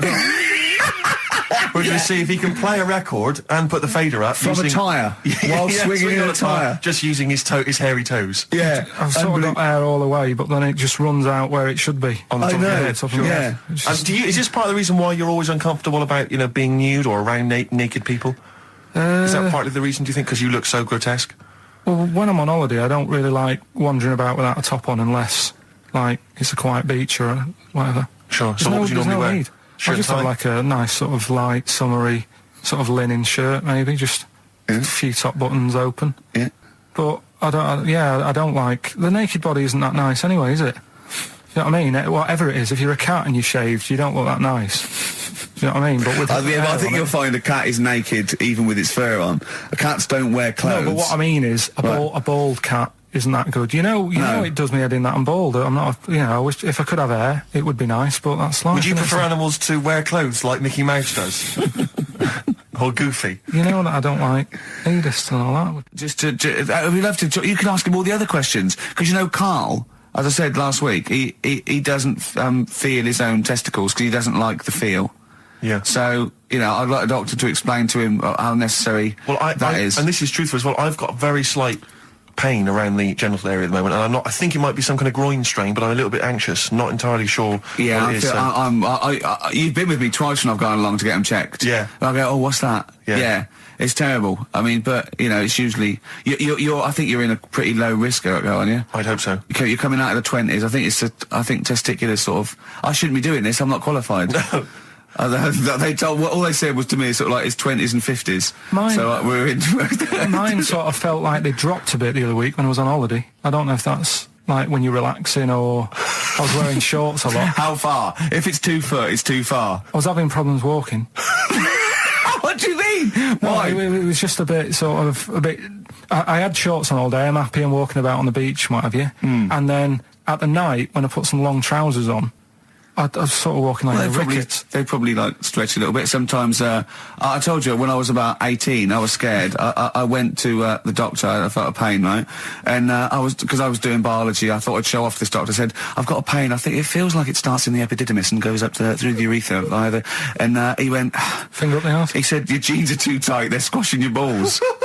So we want a doctor like that. So what's the phone number again? It's 0871 222 1049. A qualified What do you doctor. mean your balls dropped, though? We've got to come back to this. I don't know, they just felt like... it's not too bad at the moment. I was all right on the way in, but it was I feel twinges all the time, but you never know whether it's just because they're but they felt like they weren't my own. Do you know what I mean? They sort of felt a bit like these are... There wasn't a bloke standing really close to you, was there? You didn't get them mixed up, did you, on the way back? On the flight back? Someone else has got them. Well, take a leaf out of nudist books. They just walk around, they've got nothing on it. About nudists. Why? Well, let's play this ad break and that. And have you had another encounter? If we've got time, I'll tell you about it. Have you really? Did you witness a murder while you were doing this? Yeah. It was like that sort of Sliver film where that bloke had loads of tellies watching people's lives. So that was going on in my mind, and then I was washing up, and I picked up the plate, and I thought, it's amazing, isn't it? The human body, the way you can just sort of, I want to pick that up, and you do. Yes. And the way your hands work, right? Yeah. You've got 5 little digits, but it's just the right amount to do what you've got to do, right? So I'm washing, I'm cleaning the plate. Sorry, Carl, stop. It's just the right amount. Might be one of the most genius things I've ever heard said. I would love David Attenborough to phone you up and say, Carl, how do I word this about the evolution of the mammalian front limb? Just go, we'll just say it's the right amount. But it is. One extra would get in the way. Yeah. And one less would just make it a little bit more tricky when picking up a bit of a slippery dish. Sure, or buying gloves. A slippery dish. So then I was thinking, imagine like going to the doctors and they're saying, yeah, everything's all right, your heart's good and everything, but... Your heart's good? What, your Larry's, or...? Yeah, your heart, you're in good form and what have you. It's good news. I had Giano in earlier. He's not looking good. Yeah. Fat swaller. But you're all right, but... Your hands need to come off. Right. Blimey. That's bad. Like, I get a second opinion initially. God! but I better good news. I've got a nice pair of feet I can sort you out with. Yeah. And he puts them on, and then I was thinking, right, first of all, washing up, what would that be like? I thought, Steve, that'd be tricky. Yeah. And then the second thing was, it'd probably ruin the sort of the shape of your jumper. Because you have to keep putting the feet through there. Yeah. And then I thought, I could still cycle in. Okay. To work. You could run in. Well, that's the thing. You'd be really fast. Well, that's what I was thinking. I thought I could still cycle because I could balance. If Tony Blair came to you and he went, Carl, listen, I'm having a bit of trouble here. I don't know what to do. I've tried everything. I've tried spin. I've tried being tough. I've tried backing down. I've tried getting other countries involved. They don't want to know. What do I do? What do I do? You don't know? Tricky one. It's a tricky one, yeah. I don't worry about it. If it's going to happen, it's going to happen, isn't it? Yeah. Do you know what I mean? Yeah. Just get in the bath, put a mattress on top of you. That's it. Sorry, why are you doing that? Ooh, slow down. Why are you doing that? That's what they say you do, isn't it? If it kicks off. If what kicks off? If there's a war and that, you get in the bath, put a mattress on top. Right. Did they do that in the Second World War for 6 years? Was that making bunk beds? That's just what I read somewhere. Yeah. Is the bath full of water? No. That'd be daft. Okay. But I think they were enamel baths then, though. I think they'd stop a bit of shrapnel. I think the plastic ones you get nowadays would probably melt on you. And the mattress, where your dad has cut it in half, all the foam would come out and the springs would get you in the eye. Oh. The first cut is the deepest. Let's hear it, Rick. On this album as well is The Killing of George. Georgie Part 1 and 2, remember? About the gay bloke. Georgie Boy was gay, I guess. His favourite song. Carl's favourite song, right? And I was going, oh yeah, I remember that, yeah. I said about, and I said, did not intend to take his life. He just pushed it when he gets mugged and killed. Do you know what he said? I was sitting outside, I was singing, he went, well, as I said, they go out too late. They go out too late? He meant gay people go out too late. He went, no, they do. I went, what do you mean? He said, well, they're always out, they go out when people are coming home. He said, if he'd have been in bed by 10, he'd still be alive today. That's a sobering lesson. And he went, there's one that works here and he's shattered every Monday. Oh, if you're gay and you're listening, just be in bed earlier. Go out when sensible people go out. Yeah. You're right, we're not on the continent, Carl, if you're gay and you're not in bed by 10, go home. Yeah. I don't get it. Now, right, okay. I don't know what your views are on this. I'd love to see Carl. Oh, God, can we get him a job? Just ask, oh, my God, that would be amazing. Right? Well, here's one. I'd like to see your view on this, Carl. I'm a happily married 42-year-old woman with 4 kids, yet I've developed a huge crush on pop star Darius Dinesh. Yeah. It sent my hormone levels through the roof, and last night I woke my husband up at 4 a.m. for sex. We've been married for 20 years and he can't believe his luck. Recently I've been having I want to go to I'll stop you there. Why are you telling me? Right, carry on. Sorry. Recently, I've been having erotic thoughts about Darius morning, noon and night. Yeah. I haven't felt like this since I was a teenager and mad about Donny Osmond. My husband is amazed at the change in me. We had sex twice last night and again this morning. Again? Why are you telling me this? Yeah, go on. He's just boasting. This is not a problem. It's not a problem. What's the problem? No problem. Just wanted to tell someone. Thanks very much. I watched Darius on TV last night, and when my husband came home, I dragged him into the kitchen and we made mad, passionate love. Right, they did it then, twice last night, once this morning. That's 4 times. 5 times she's mentioned it so far. Yeah. She's doing all right. My husband. This is a great bit. My husband thinks it might be his new moustache. Or that I'm going through the menopause, but I know You were thinking of growing a moustache? I was thinking of changing luck with the ladies? I love the idea. That's what he thinks it is. He's telling his mates in the pub. You should grow with these. The old Tom Selleck. 5 times in the last 24 hours. Hooray for sexy Darius. So, what do you make of that then? What are your views on that? Hold on though. If that bloke is reading that paper, that narrows it down a bit. It's got to be, yeah. Who else did he know? His wife likes Darius. He's had sex 5 times that night, and he grew a new moustache. He's thinking, I wonder if that's me. Maureen.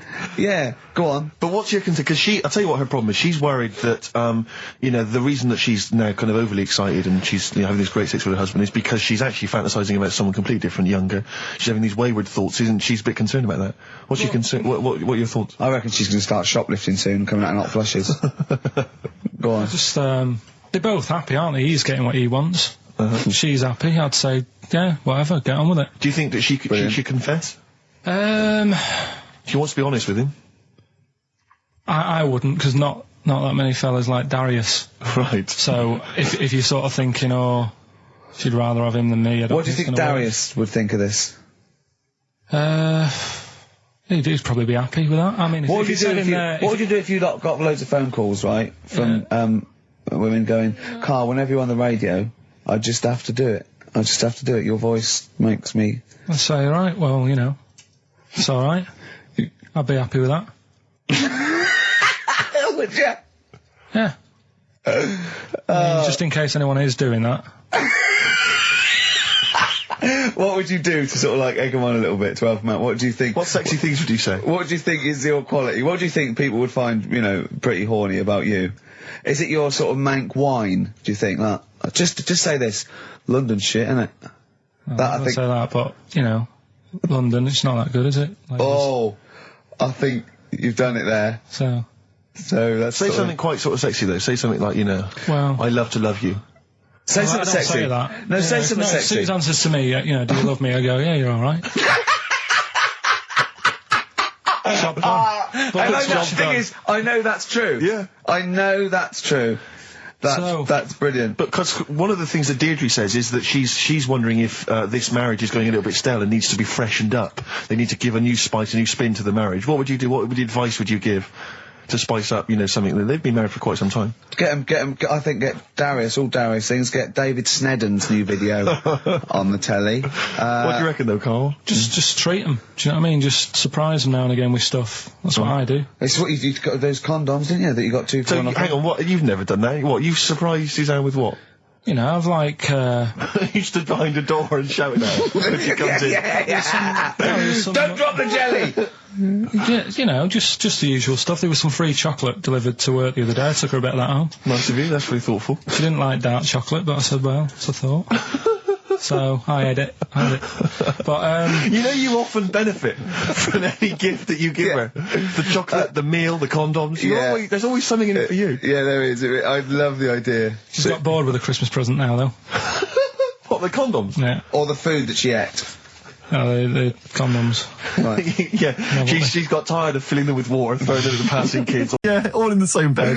Oh dear. So if it was the last day, if you had one day to live, okay, what would you do with your day? Now let's assume that you're not in a state of ill health. There's not much you can do. It's just the end of the world. And what do you mean there's not much you can do? I mean, that's what we're asking you. It's the last day of your life. It depends, doesn't it? If we're all in the same boat, if someone says, oh, unlucky, without bitterness, like, oh, we accidentally exposed you to some radiation poison, you got a day, or if it was like, there's a meteor coming this way, we're all in the same boat, I think it would be different. It depends whether it's you and the rest of the world. No? I'd do the same thing. I'd steal a car and go joyriding. But like, go mental. I'd be smashing stuff, I'd be knocking people over for a laugh, I'd be going crazy. It'd be like Grand Theft Auto. Right, it would be extraordinary. Brilliant. Driving through parks. That's what I did in the Getaway. Yeah. I tried to play it seriously. Within about 10 minutes, I was just going around areas I knew, trying to knock people over. Yeah, I don't think I'd want to do that much. Seriously. You can watch telly, because you might not know how the thing ends. Sure. Yeah, be a waste of time. You could watch 24, couldn't you? If you had a day. Yeah. On DVD. Do that then, do that. Do that, yeah? Well, but I mean, let's be honest, let's say you can take all the money out of your bank account, you can fly anywhere in the world, you can do whatever you want. Well, not a long flight. You could. Well, no, but you've got your girlfriend. Australia, you wouldn't make it, would you? No. Why wouldn't you go to the monkey sanctuary down in Cornwall and just go around cuddling as many monkeys as you can? I'm going to tell you something now. Go on. Go in there next week. Are you? Yeah. Taking my mum and dad away, because like Suzanne's mum and dad. What, you're donating them? Most people put them in a home. What you going to say? Even monkey sanctuary is cheaper. Taking them down, taking them down to Cornwall. Hold on, I thought you said you'd never go away with parents again. No, but that was Suzanne's mum and dad. Oh, is this to get even or something? So we'll do that, and then we'll can it, then. That was your outing. Your phone and both sets of parents, and it goes, right, you won't be seeing us ever again on holiday. We've taken you away, Be careful that the monkey people don't buy you off your parents. Yeah. And don't make sure they don't leave any of the monkeys' food in the telephone box, because Dad'll have that away. Yeah. No. I was talking to him about that the other day. About the nicking in phone boxes. And he Should we just explain that to Well, people? they live in a small village in Wales, and it's like one sort of utility store. And when it's shut, they leave you shopping in the telephone box across the road. And Carl's dad found out about this and goes and helps himself. Yeah, to other people shopping. That's terrible. Yeah, go on. And I was talking to him about that, saying, you know, have you picked up any surprises in the phone box? And he said, no. We were talking about other stuff he used to do. One of them used to be going in this supermarket, right, in Manchester. Yeah. Needs a new pair of shoes. Yeah. Go in, take a new pair off the shelf, pop them on, leave his old ones there. Really? And walk out again. Yeah, brilliant. Floor. And then you go in after and buy his old ones back like an idiot. Yeah. You'd go in the next day. They look nice. My dad's got a pair just like that. I've always wanted them. Can I have those? I had some exciting news this week, Carl. You'll be pleased to find out. I'm worried that you might get a little bit jealous because it's obviously going to impact on your world quite strongly. Because I know you think you'd like things to be quite, you know, samey. You like the status quo to be maintained. You like the fact that in the past, you know, we've had some crosswords. You know, because I remember, what did you think of me when I first walked in? When I first came in on the first day of XFM? I don't know why you're making a big deal out of it, because I'm just being honest, though. I'm just being honest about a lot of people who see you for the first time sort of go, well, he's a bit weird. I know that, Steve, that you brought it up, and then you're again. But I'm sure that wasn't what he said before. No, did he say before? Yeah, well, he was a bit weird. Yeah, well, he looked at you, and I knew. I could see by the look on his face. You know when you know your kid, and your kid's sort of scared of something, and they go, "Why's your kid?" He goes, "Oh, he doesn't like pigeons or spiders." Right. It was like that when I saw Carl, and I brought you in, and I went, "What do you think of that, Carl?" I could see the look on his face that he was disturbed. Sure. And then, as he said, you get used to it, don't you? Yeah, you get used to it. And you have changed a little bit. Your hair's a bit smarter now, and you got some nicer glasses and that, I think. Or I might have just got used to it. Whoa! Don't bring it up, Steve. Don't look at me like that. So you say that you think some other people in the office thought the same? Do you know that for sure? Carl. Did you discuss it? Carl. Yeah, I think they do, yeah. Okay, leave it there then. But not just in the office, as you walk through the building. Oh, it's worse than you ever thought. Well, no, it's not worse than I ever thought, because as you well know, Ricky Gervais. Yeah. What did I do on Thursday morning? Oh, is this the thing, For those that perhaps are not of the female persuasion listening, there's a magazine. Apparently it sells quite well. It's one of the sort of female, you know, kind of issues magazines. I think it's called Company Magazine. You know, it's like your sort of, I guess it's a bit like your Moore or your Vanity Fair or whatever. Anyway, they run every year the 50 most eligible bachelors in Great Britain section. Ding dong, hello. Who's in there this year? In the 50, in the top 50 of the entire country. and then they vote, and they put them in order and see who's the most eligible bachelor. But that's 50 people, right? It always annoys me slightly because bachelor, it kind of seems like a more sophisticated word for loser. Yeah, no. Which always sort of unnerves me and also slightly. they try and do a different 50 every year, so they're getting pretty desperate to get different ones. No, because also a lot of people who are sort of like successful, are married, so there's very little to... No, there's a huge, I don't know if this is international, it could even be international, I'm not sure actually, so I could be up there with the likes of Justin Timberlake, etc. So, Fred Durst. Yeah. That sort of person, you know. So anyway, this is what's exciting, right? Although I'm slightly frustrated because they were telling me that last year, alright, because what happens is the readers of the magazine, they vote for who they think is number one most eligible bachelor, right? Last year, the prize was a 2-week trip in the Bahamas, okay? This year, I'm rather annoyed because all I'm gonna win is a moped. That's the prize this year. That's the prize this year, a moped. Whoa, backtrack. What? Sorry? Last year was a 2-week trip to Bahamas, and this year just a moped. All I'm going to get is a moped. All you're going to win is a moped. I mean, some of them are weird. Years ago, husbands weren't allowed to sort of clout the wife with anything. What was it like in the past? I know, yeah. You couldn't clout your missus. With anything wider than your thumb. The stick had to be the same, no bigger than your thumb. Oh, no, So a big Robin bloke could do no damage if he went out with anyone. Although his is wide, he's got a little thumb like a little knob, isn't it? It's like it's truncated, because it starts off normal. It looks like he's had his big toes put on his hands. Does he have to drink a pint with 2 hands? Yeah. and he's dropping stuff all the time. Can I just go back to the rule of thumb thing, though? The idea, what day was this? I'm not asking Carl, I'm looking at Ricky, because you're not going to have any idea, Carl. It's just going to be the past. Yeah. But I like the idea that... I think it's the same sort of day where, I don't know, you got hung for being homosexual and you could shoot a I just Welshman. love the idea that there's blokes beating their wives with shovels, logs of wood, and someone's gone, hang on a minute, everyone, Hold on, wait a minute. Let's have a look at your thumbs. What can we do? Wait a minute. We've got to have some kind of rule here. I'm all for beating your wife, but let's have some kind of rule. Let's give him a sporting chance, surely. He goes, well, I'll tell you what about you can hit her with the width of your thumb? And the wife goes, make it the width of his knob. I go, no. He slaps her again. Yeah. Width of your thumb. All right. Better? Yeah. That is so naughty. This show's been a bit naughty, I think. I don't know what's happened to us. I think it's like, sort of end of term sort of madness, but I think we've got to calm down here. We've been a bit naughty there. We've said, bloke with 2 dicks. We said Chinese people don't talk properly, which is a little bit... offensive. Yeah. Know what I mean, Carl? Well, they don't know. Right, okay, let's leave it now. Okay, stop there, Carl. Carl does not necessarily reflect the opinions of XFM or any other human being. If you think that me and Steve have been being offensive, we are strongly behind the guise of irony, satire, and ignorance. Carl only has ignorance and hate.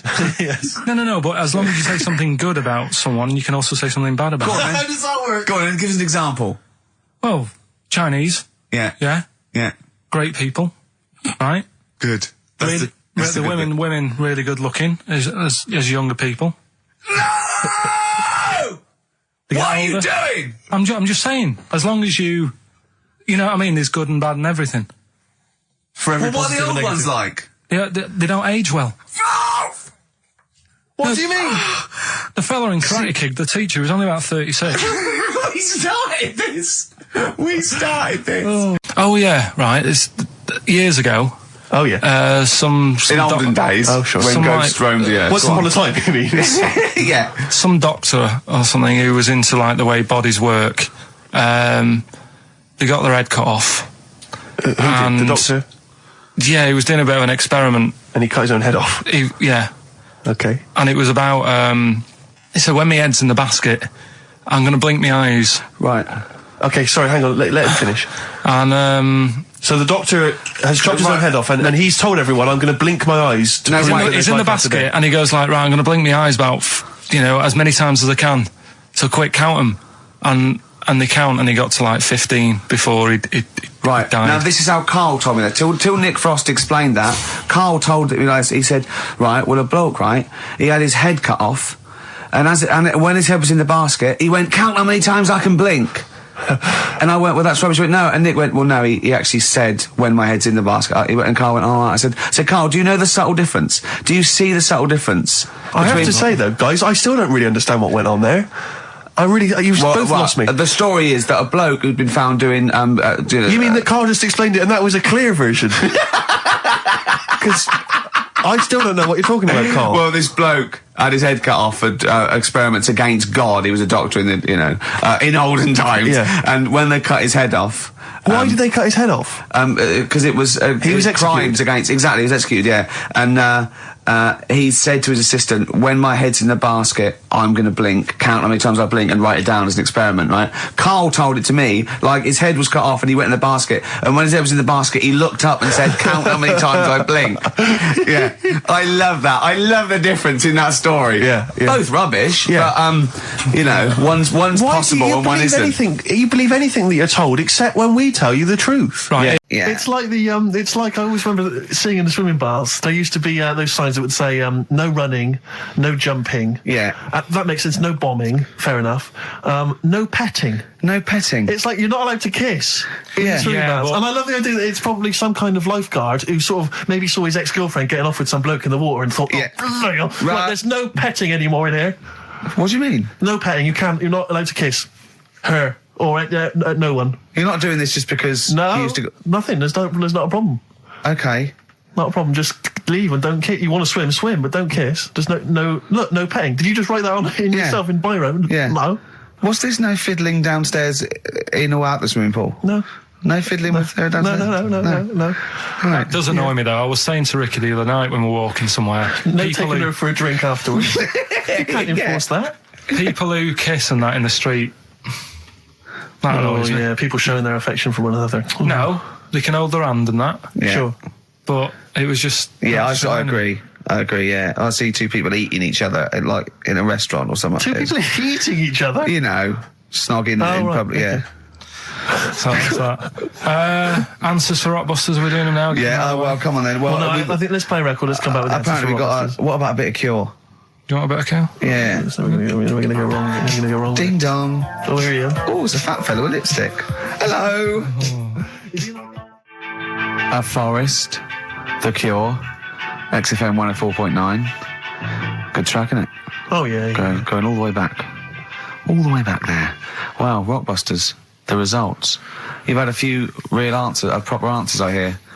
So, either I'm wrong, or people do think like you. I've got two of them. What are the clues again? Right. First one was the gingerbread man has only got one leg. I got that. That was LB. Limp Bizkit.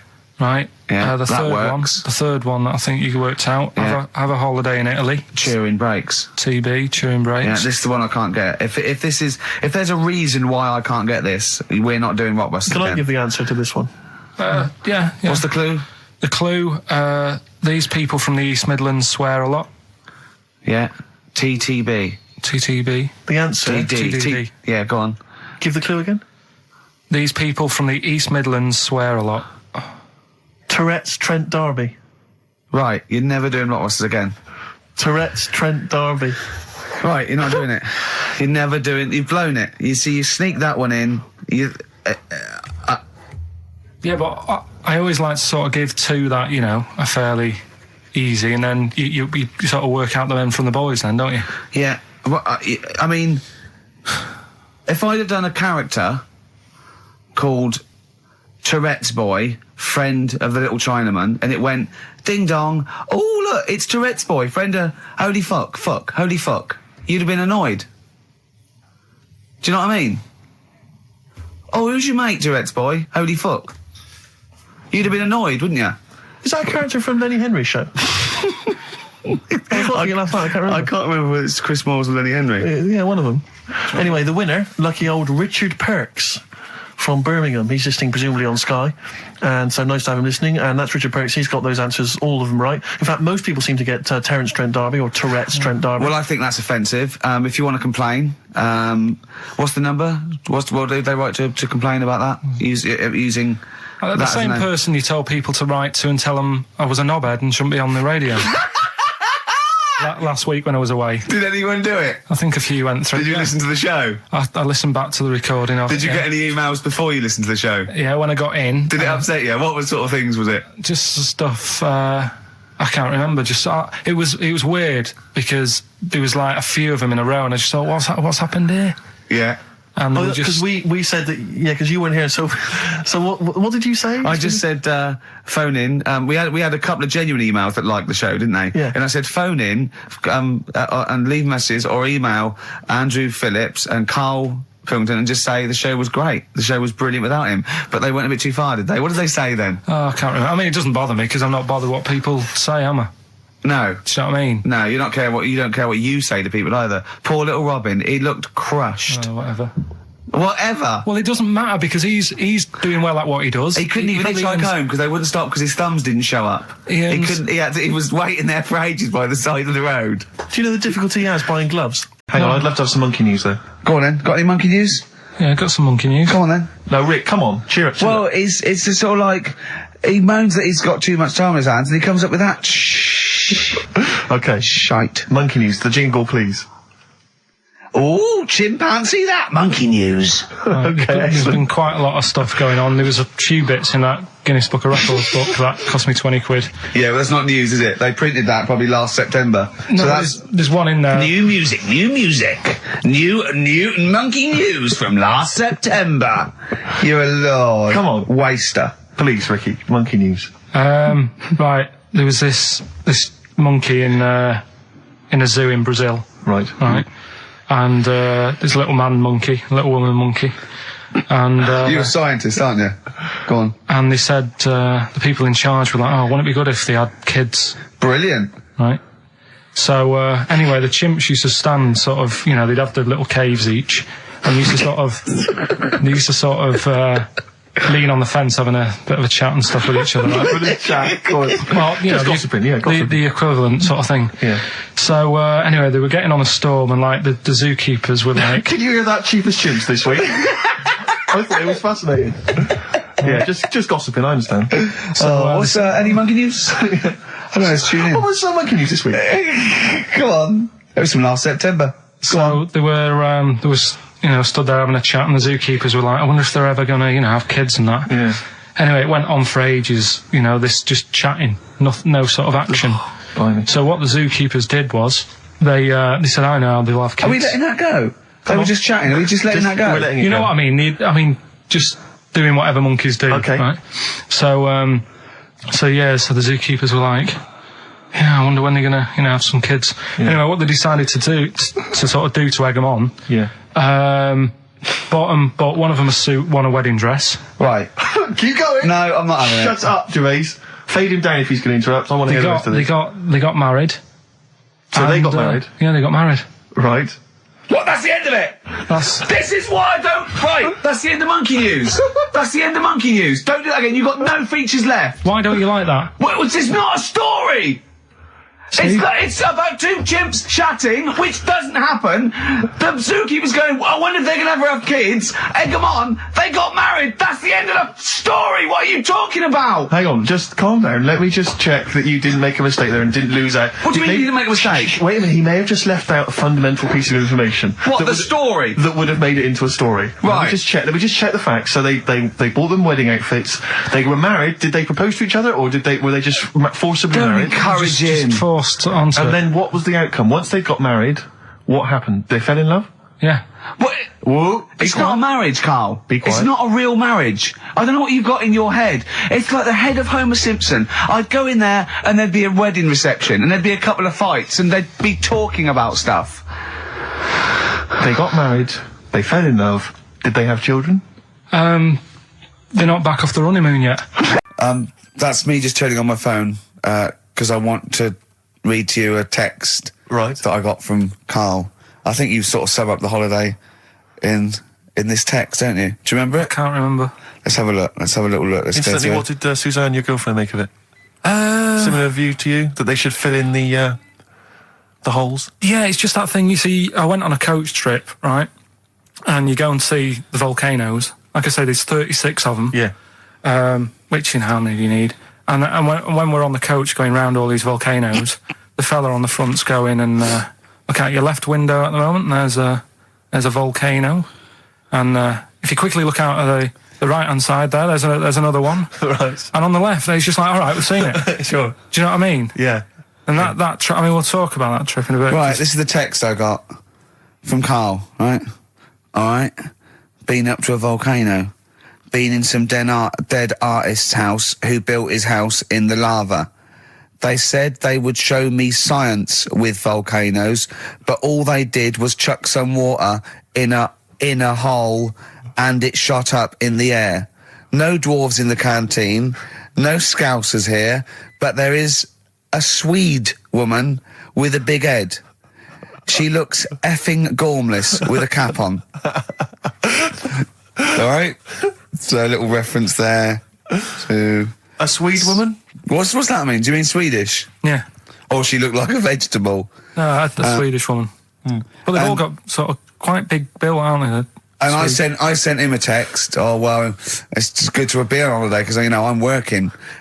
He sent back. So am I. Just been watching Sky News. There is a school for monkeys who want to get a band together. Is that monkey news for later?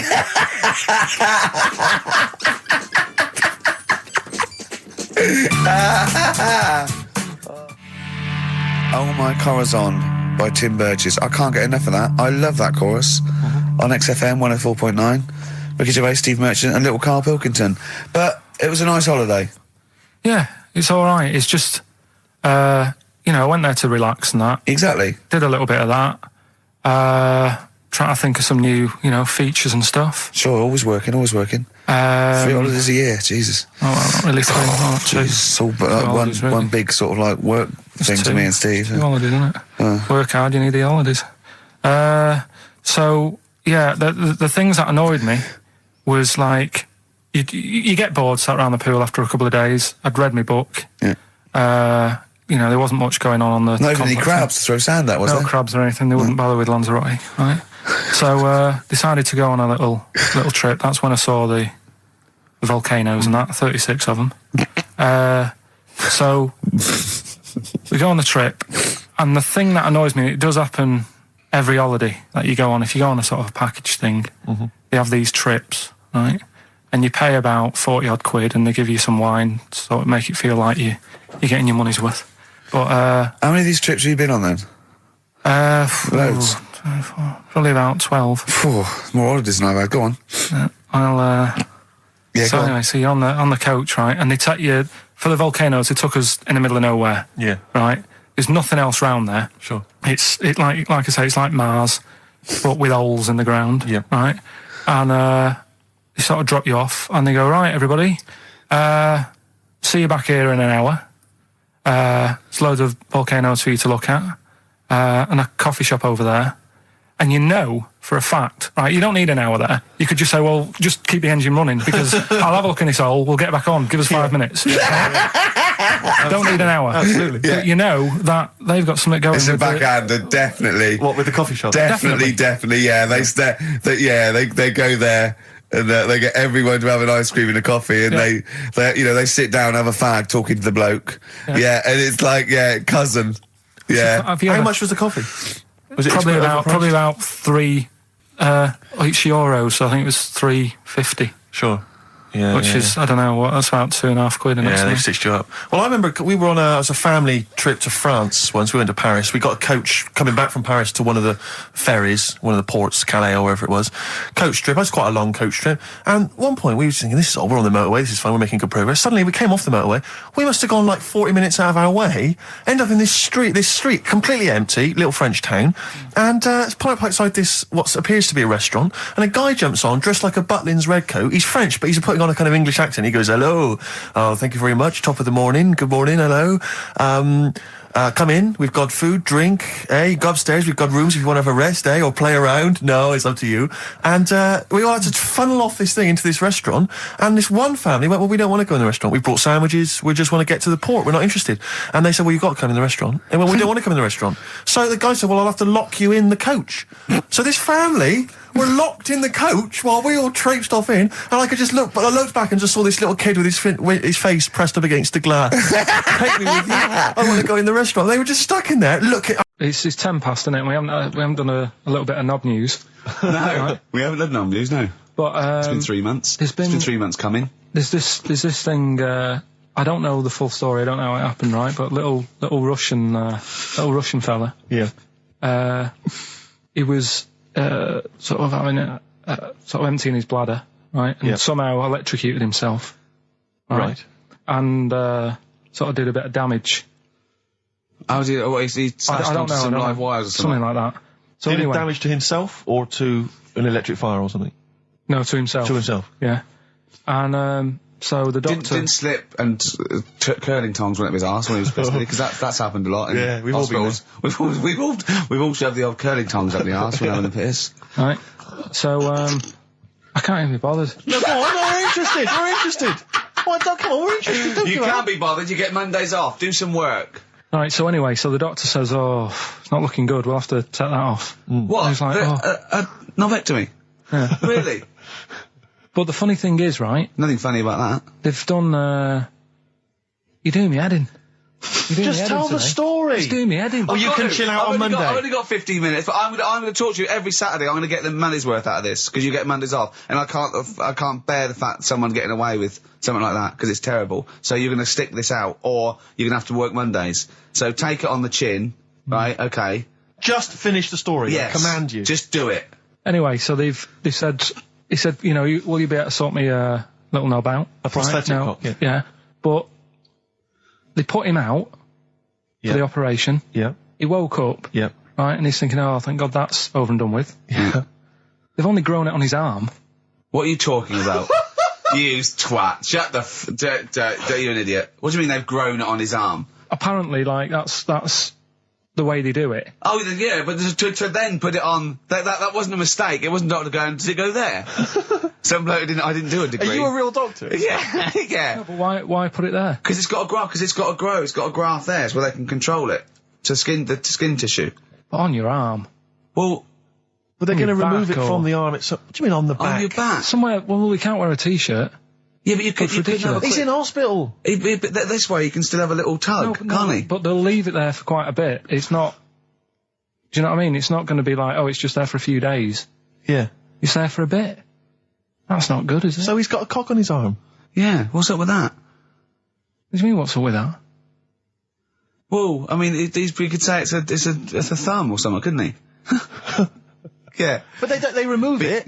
Be good And for attach hitching. it down wouldn't it? below later. If you had a knob instead of a thumb and you went hitchhiking, just tickle it, and they can see it like a mile down the road, couldn't they? Posting. Yeah. If I'd lost my knob, I'd go, oh, I'm not going to have all that stuff. Just whack a pair of tits on me. Do you know what I mean? I think, oh, I'll have just forget it. But why not just put it where it should be straight away instead of messing about? Where should it be straight away? You know. On the forehead. Listen, are we doing a competition? Let's play a tune. Come on, Carl, you can't be bothered. Right, okay, better we're going rainbow, to better scrap rainbow, this. yeah? And you're gonna... There's this thing, I don't know the full story, I don't know how it happened, right? But little Russian fella. Yeah. He was, sort of having sort of emptying his bladder, right? And somehow electrocuted himself. Right. And, sort of did a bit of damage. How did he smashed I don't onto know, some I don't live know. wires or something? Something like that. So Did anyway, it damage to himself or to an electric fire or something? no, to himself. To himself. Yeah. And, so the doctor... Didn't slip and curling tongs went up his arse when he was pissed, because that's happened a lot in Yeah, we've all been hospitals. We've all shoved the old curling tongs up the arse when having a piss. Right. So, I can't even be bothered. No, go on, we're interested. We're interested. Well, come on, we're interested. Don't You do can't that. be bothered. You get Mondays off. Do some work. Right, so anyway, so the doctor says, oh, it's not looking good, we'll have to take that off. What? He's like, Novectomy? Yeah. Really? But the funny thing is, right, Nothing funny about that. they've done, you're doing me head in. You're doing me Just head tell in the today. story. Just doing me head in. Well, you can chill out on Monday. I've only got 15 minutes, but I'm going to torture you every Saturday. I'm going to get the money's worth out of this, because you get Mondays off. And I can't bear the fact someone's getting away with something like that, because it's terrible. So you're going to stick this out, or you're going to have to work Mondays. So take it on the chin, right? Okay. Just finish the story. Yes. I command you. Just do it. Anyway, so he said, you know, will you be able to sort me a little knob out? A prosthetic No. cock, yeah. Yeah. But they put him out for the operation. Yeah. He woke up, Yeah. right, and he's thinking, oh, thank God that's over and done with. Yeah. They've only grown it on his arm. What are you talking about? You twat. Shut the you're an idiot. What do you mean they've grown it on his arm? Apparently, like, that's the way they do it. Oh, yeah, but to then put it on, that wasn't a mistake. It wasn't doctor going, did it go there? Some bloke I didn't do a degree. Are you a real doctor? Yeah, yeah. No, but why put it there? Because it's got to grow, it's got a graft there, so where they can control it. To skin tissue. But on your arm. Well, But they're going to your remove it back from or- the arm itself. What do you mean on the back? on your back. Somewhere, well, we can't wear a t-shirt. Yeah, but you could have ridiculous. a He's in hospital. but this way you can still have a little tug, can't he? But they'll leave it there for quite a bit. It's not, do you know what I mean? It's not going to be like, oh, it's just there for a few days. Yeah. It's there for a bit. That's not good, is it? So he's got a cock on his arm. Yeah, what's up with that? What do you mean, what's up with that? Well, I mean, you could say it's a thumb or something, couldn't he? Yeah. But they remove it. Be good And for attach hitching. it down wouldn't it? below later. If you had a knob instead of a thumb and you went hitchhiking, just tickle it, and they can see it like a mile down the road, couldn't they? Posting. Yeah. If I'd lost my knob, I'd go, oh, I'm not going to have all that stuff. Just whack a pair of tits on me. Do you know what I mean? I think, oh, I'll have just forget it. But why not just put it where it should be straight away instead of messing about? Where should it be straight away? You know. On the forehead. Yeah. Yeah, this is a question. I was discussing this yesterday. This is not a bit of shit. This is not a joke. I genuinely have always been slightly perplexed, and we were discussing it last night. The notion of the birds and the bees. Yeah. Now, I don't mean, the birds and the bees. I understand how, Why they use the birds and the bees? Yeah, because, well, you see, I always, as a child, I never, no, I assumed the bees were having some kind of relations with the birds. No. So what is there anything to do with the birds and the bees, or is it literally, just like a euphemism? It's just, the birds and the bees. No, but they... Do the birds do anything with the bees? No, not at all. It was where they just take them out? They it was where schmooze them? parents used to sidestep the issue by saying things like, when a lady blackbird and a man blackbird, they meet, right? They make a little nest. And then because they're in love, they have an egg. Yeah. And that was it. I understand that. That makes sense. But why the bees? Why the birds and the bees? Well, probably, I don't know. I don't know. You see, within nature, forgive my ignorance, within nature there is no relationship between bees and birds, is there? No, not at all. No, not at all. Nothing's going on. But probably what it was, if the parent found it hard to say, daddy puts his penis at mummy's vagina, it was much easier to say, like in the insect world, billions of them queue up and just fill the queen with spunk for about a day. Sure. Thus avoiding the embarrassing intercourse. Exactly. That's what I think, Carl. What do you think? Were you talking about the birds and the bees? Did anyone bring that up with you? No, it was just in that class, wasn't it? When they put a video on. That's what we had. No, we had a film. And they just said, I watched that. And then... what film, though? Basic Instinct? It was just like, two people. And all sat round the telly and watched it. One girl fainted. And they said, right, that's that. Next week, prisms. Or whatever. And did it teach you everything you needed to know? Well, how much do you need to know? Yeah, true. No, true. Except one kid in my class still thought a baby came out of an arse. Afterwards, he didn't understand. I think what they should have shown on those videos is technique as much as anything. Yeah, I suppose so. Because it was largely just instructional. Wooing. Wooing. What it didn't tell you was how to get into a position where this might be of some interest. We've had a lot of emails, Carl. I don't want to sort of put a dampener on your Christmas, but a lot of people have been slagging off Lanzarote. One of them just said, I don't know if I can find it. It is Canaria, isn't it? It is one of the Canaries, isn't it? It's a volcanic island covered in volcanic dust. It's very windy, so you have to dig a hole to sit in on the beach, and there's hardly anything to do. That's from Mike Godham, and he says, unless you like quad biking, well, you've seen what happened to... no, don't go quad biking. No, with your little head, there's no protection at all, is there?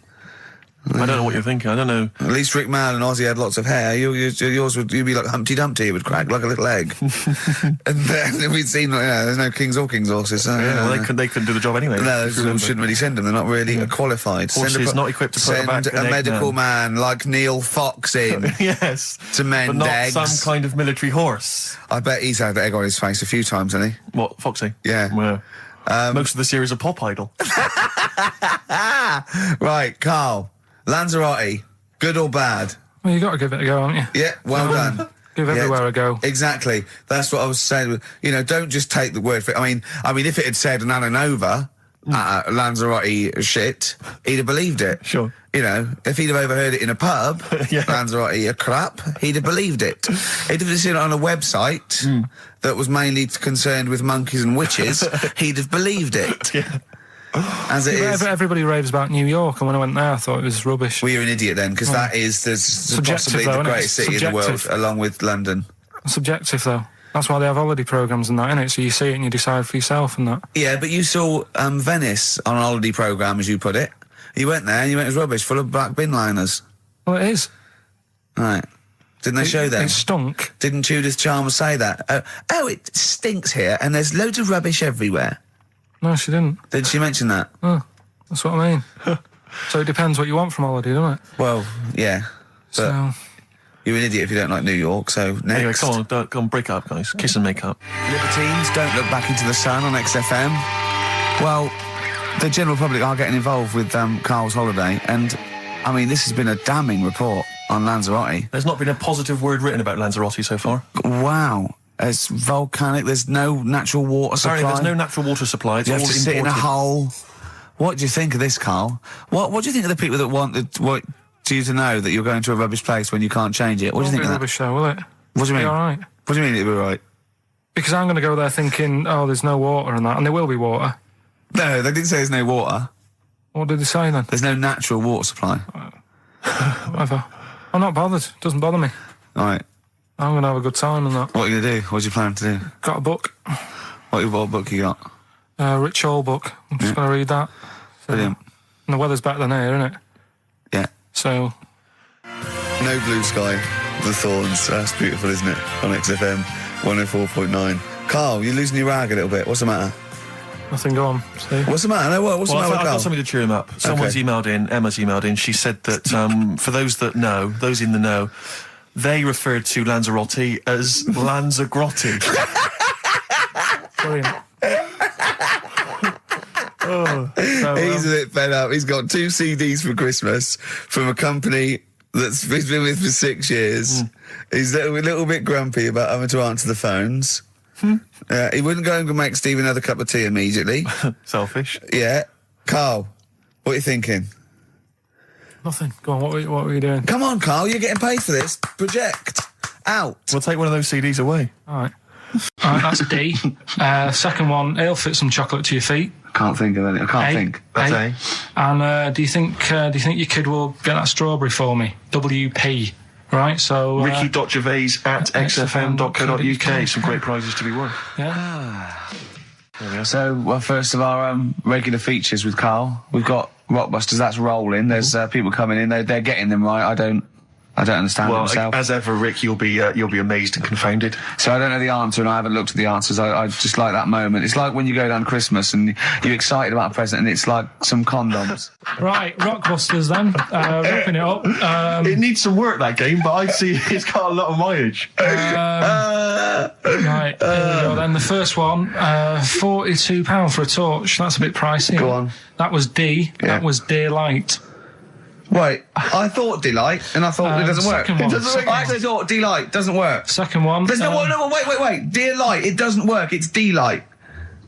Second one was... No, Carl, it doesn't work. Yeah, but if we're going to continue with this feature, you've got to tweak them a bit, right? People have got it. We've had loads of emails, more than ever. So, do you know what I mean? Let them decide. If they don't like it, they won't email in, but they're loving it.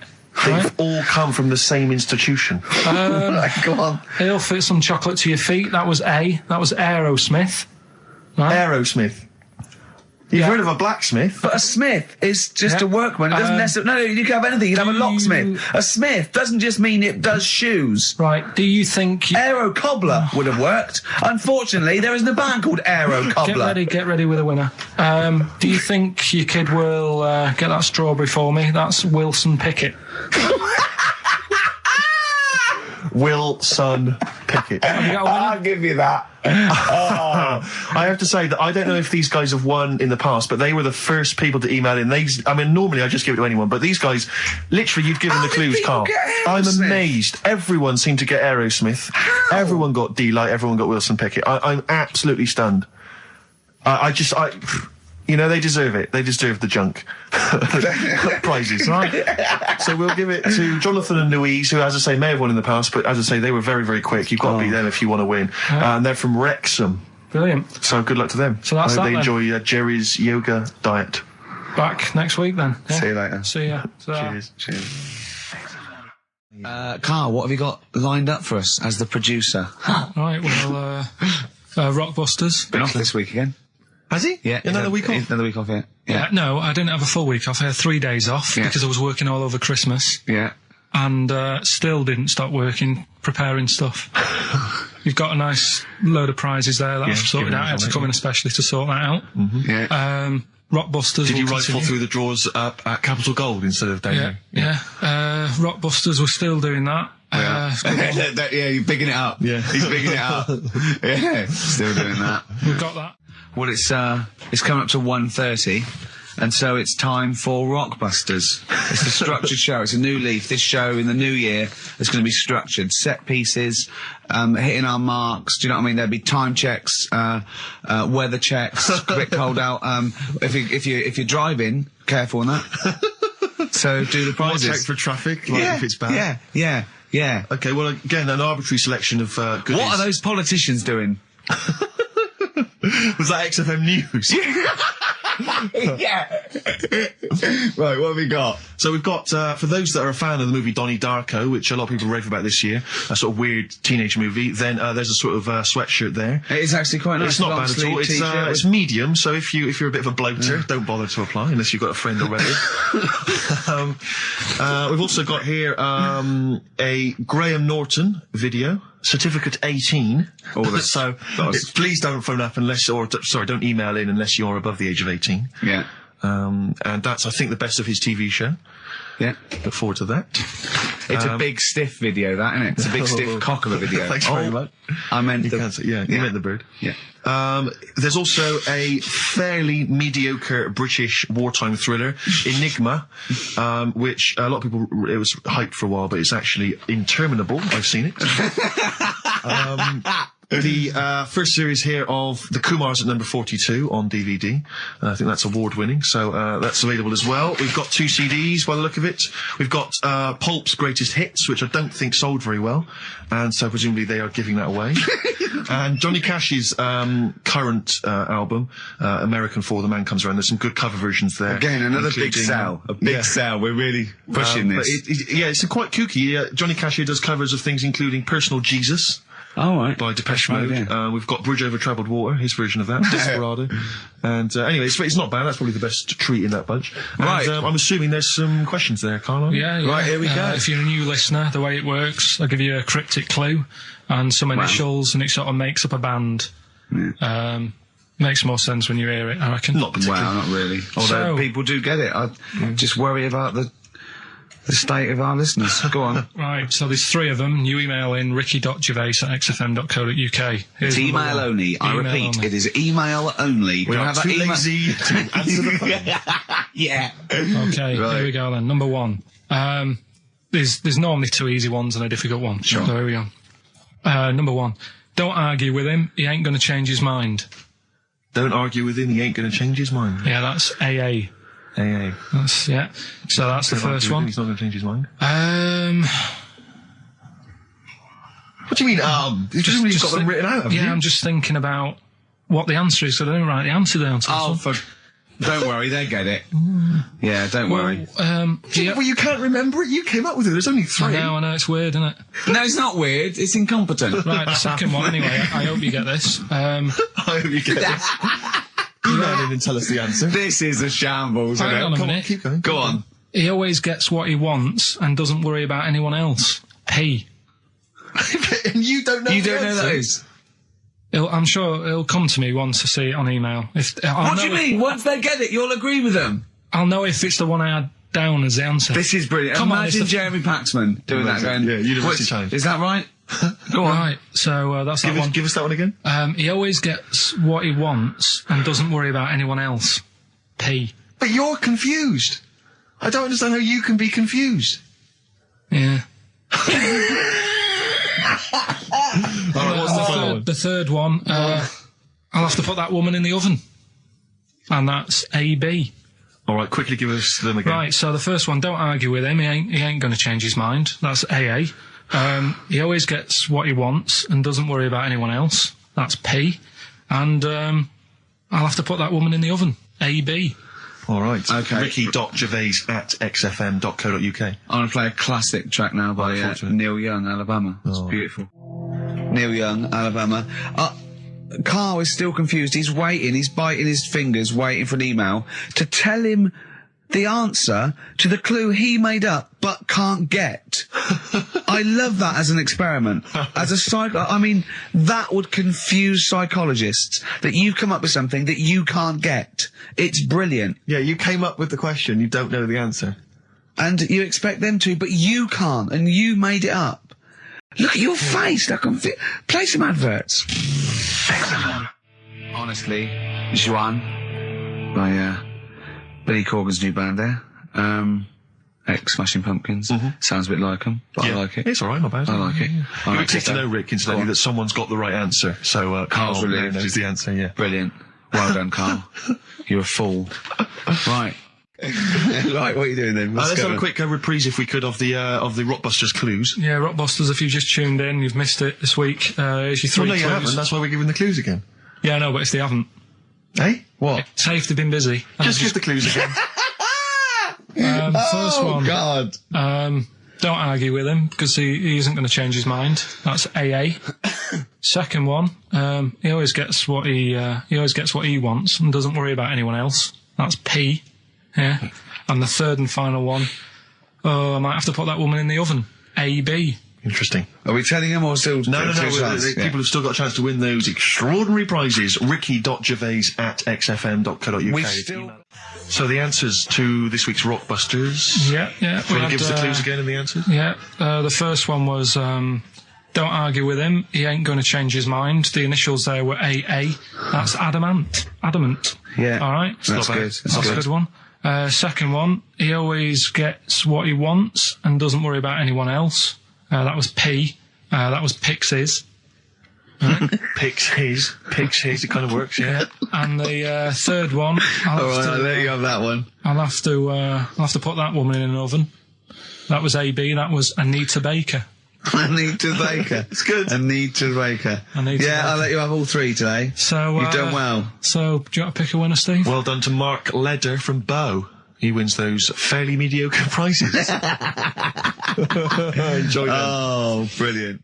Now listen, it's Rockbusters. I've got the prizes here. Rick, I'll be honest with you. I mean, we've given away some shoddy stuff in the past. This is the worst collection. Tat, is it? This is really scraping the bottom of the barrel, Carl. I mean, Let's hold on. The how phones many are going more of mad. these can we give away? If you're still phoning, hang up, because we're not going to bother anymore. We're really sorry about that. Maybe email us or something. How many of these can we give away? Rick? Look at that. It's only Fools and Horses. It's the Christmas special from not this year. Now listen, it's Rockbusters. I've got the prizes here. Rick, I'll be honest with you. I mean, we've given away some shoddy stuff in the past. This is the worst collection. Tat, is it? This is really scraping the bottom of the barrel, Carl. I mean, Let's hold on. The how phones many are going more of mad. these can we give away? If you're still phoning, hang up, because we're not going to bother anymore. We're really sorry about that. Maybe email us or something. How many of these can we give away? Look at that. It's only Fools and Horses. It's the Christmas special from not this year, the year before. Yeah. I mean, we have given away so many of these. I imagine there's charity shops throughout London. Throwing them away. Yeah, throwing them away. Yeah. So we got that, dear. and if you didn't watch it, if you weren't one of the 20 million that watched it. Blue-eyed, fat-legged, purple-eater, big boy, they had a big and had a big boo. It's something like that. And once again, the best chill-out album ever, with, this pretty much rubbish. It was a big boo. Actually, no, the songs are okay, but Purple-eater. it's just basically a collection of songs you might have heard on adverts. So enjoy that. Oh god, this one again, the best air guitar album in the world, volume 2. This is no longer an entertainment show. This is three people chatting to each other now and again. Sometimes we remember it's going out. Sometimes we just take a call for our own amusement. I mean, look at that. It's the same price again. It's the David Attenborough compilation of DVDs, which I'd be very surprised if actually makes it to you. I imagine someone here will have had that long before we post it. Oh dear. There's a T-shirt in here. XFM 104.9 You get sent a lot of just in case you're wondering what you're listening to. This is a Quicksilver T-shirt. What is that? What T-shirt is that? That's a T-shirt made by the Quicksilver people. So if you're a bit of a surfer dude, and by the look of the size of it, We've also got a new feature, Cheeky Freak of the Week. That's a new feature, isn't it? That's a new feature. Cheeky Freak of the Week. Let's do Cheeky Freak of the Week. What is the cheekiest freak of the week? So I'm just going to apologise now. I've just had freaks. Sorry to freaks. Okay. Right, go ahead. Well, I say it's a new feature, but we've sort of touched on it in the past with We always talk about freaks. Hairy Chinese Kid. Yeah. We've had the Pillow Man. Yeah. Are you called a draft excluder? Just make a note of that, would you, Rick, on the list? People without arms and legs. But at least, you see, the Pillow Man, what do you picture? Because I was saying to Ricky in the week, right, I'm a great fan of the Elephant Man.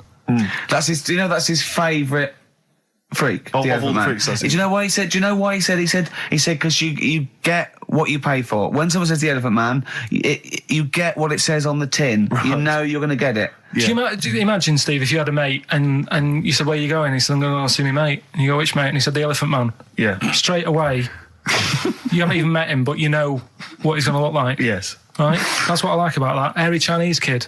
Yeah, you know what you're going to get. Pillow Man. Yeah. Not so good. What does that mean? It could be one of those big fat things on that show, couldn't it? A big pillow, like a... Yeah. You know, they had that big thing about the fat people in feeders. They were getting up to like 60 stone and that big one. And there's a thing called fat admirers that just fancy fat women, right? And You writing that down? yeah, sorry, and they had blow up versions. It looked like a bouncy castle. Wow. Yeah, Really? yeah. You'd be knackered when you blew that up. Yeah, You just wouldn't want to go exactly. forget it. Yeah. Oh God, That's people being cruel as well, isn't it? Because after watching the programme on Channel 4 about the fat people and fellas who like them and stuff, there was a story on one of the news websites about some fella in Germany, right?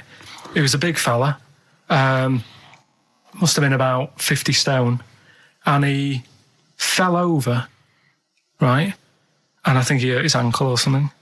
And Timber. they sent firemen instead of like an ambulance. Yeah. So straight away they're having a bit of a laugh. They're not. No, they've got winching gear. Well, they didn't know. They didn't have winching gear. They had to use the hose pipes to carry him out. I think it was Ananova, that news website. They had to use the hose pipes. So they made like a bed using the hose pipes Oh yeah. and had to carry him out on that. And then they had to sort of get him into a special truck, they said. Mm-hmm. And do the same when they got to the hospital. I mean, that's That's mad, isn't it? they shouldn't do that. Although, Carl, I'm loving that story. I'm just worried that we're not going to be able to fit in Cheeky Freak of the Week. What's the which is Cheeky one Freak you of the week? nominated? All right, cheeky freak of the week. Something I found on the net. Yeah. A fella who had 27 toes and fingers. In a jar. No, still on him. And proper ones as well, not like little stumps and that. Proper, fully formed fingers. He Was had it- like... Was he a pianist? Close-up magician. I don't know what he did. He just said that he was... Cat's cradle professional. Did he ever work on finger bobs? He was saying in the week. For the crowd scenes. I'm now going to do Braveheart. Yeah. He said about the Elephant Man. He said, I want to do a thing right with freaks where it's good and bad. He went, what did you said? The pro about him is... What about the fella with loads of fingers, or...? No, the Elephant Man. Well, he... He said the bad thing is he stretches his jumpers. When he puts them on. Yeah. And what's the good thing? Sort of... He never gets up and goes, oh, my hair's a bit of a mess today. No. He's always having another bad face day. I'd like to complain about this head and shoulders. Are you taking the piss? Yeah. Oh, dear. So that's freaky. Didn't you see an elephant woman in Manchester? Yeah, leave that. What do you mean, leave it? No, because it is sad. I know it's sad, but I mean, I don't know what my next sentence is. No, people always That think... should be the end. I don't need to say anymore. People will know what she looks like. It's a good name for her. Did she like buns? Oh dear. It was when my dad was a taxi driver and he used to sit in the front. Yeah. And she used to get a lot of taxis. Yeah. And he only charged you half price, didn't he? He was a good guy. well, the bad thing is as well with people like that, you don't want to offend them because they never forget.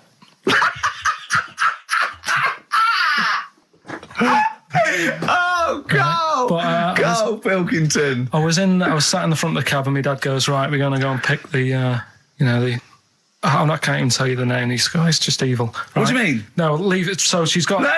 No, Carl, please. tell me what he said. No. You've already stitched him up. He's Stephen things from Little Welsh I don't Fellas. care. Right, what did he call her? Steve, back No! up on this. I really Carl, don't want to be to. fair, our opinion of him is already pretty low. Look, tell me what he said. No, it's not. I'm scared of what my dad gets. It's the person who's got the She's thing not wrong. listening, is she? Well, her headphones wouldn't fit on her head. Tell me what he called her. I don't want to. Tell me what he called her, Carl. I'm getting angry, man. Tell me what he called her. No, I'll leave that. Honestly, Tell me what he... It doesn't matter. Tell me what he called her. Carl, just... I'm going to go... Seriously, I want to know what he called her. Right, you're not going to stop this show. We're not doing the next show until you tell me what he called her. What did your father call the elephant head woman? Tell me. Spudhead.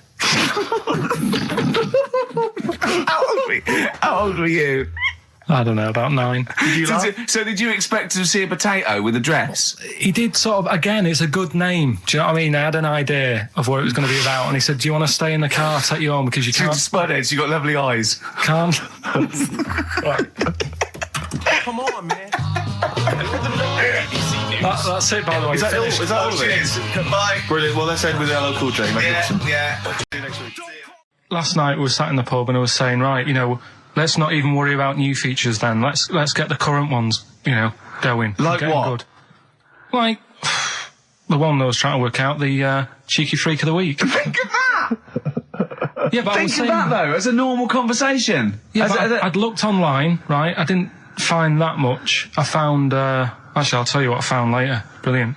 We're looking for them, right? And then at one point, I think you said to me, go and, you know, what about the Guinness Book of Records? Yeah, you know, they'll have, like, the best freak in the world or whatever. Yeah, ever. So I said, yeah, bring one in.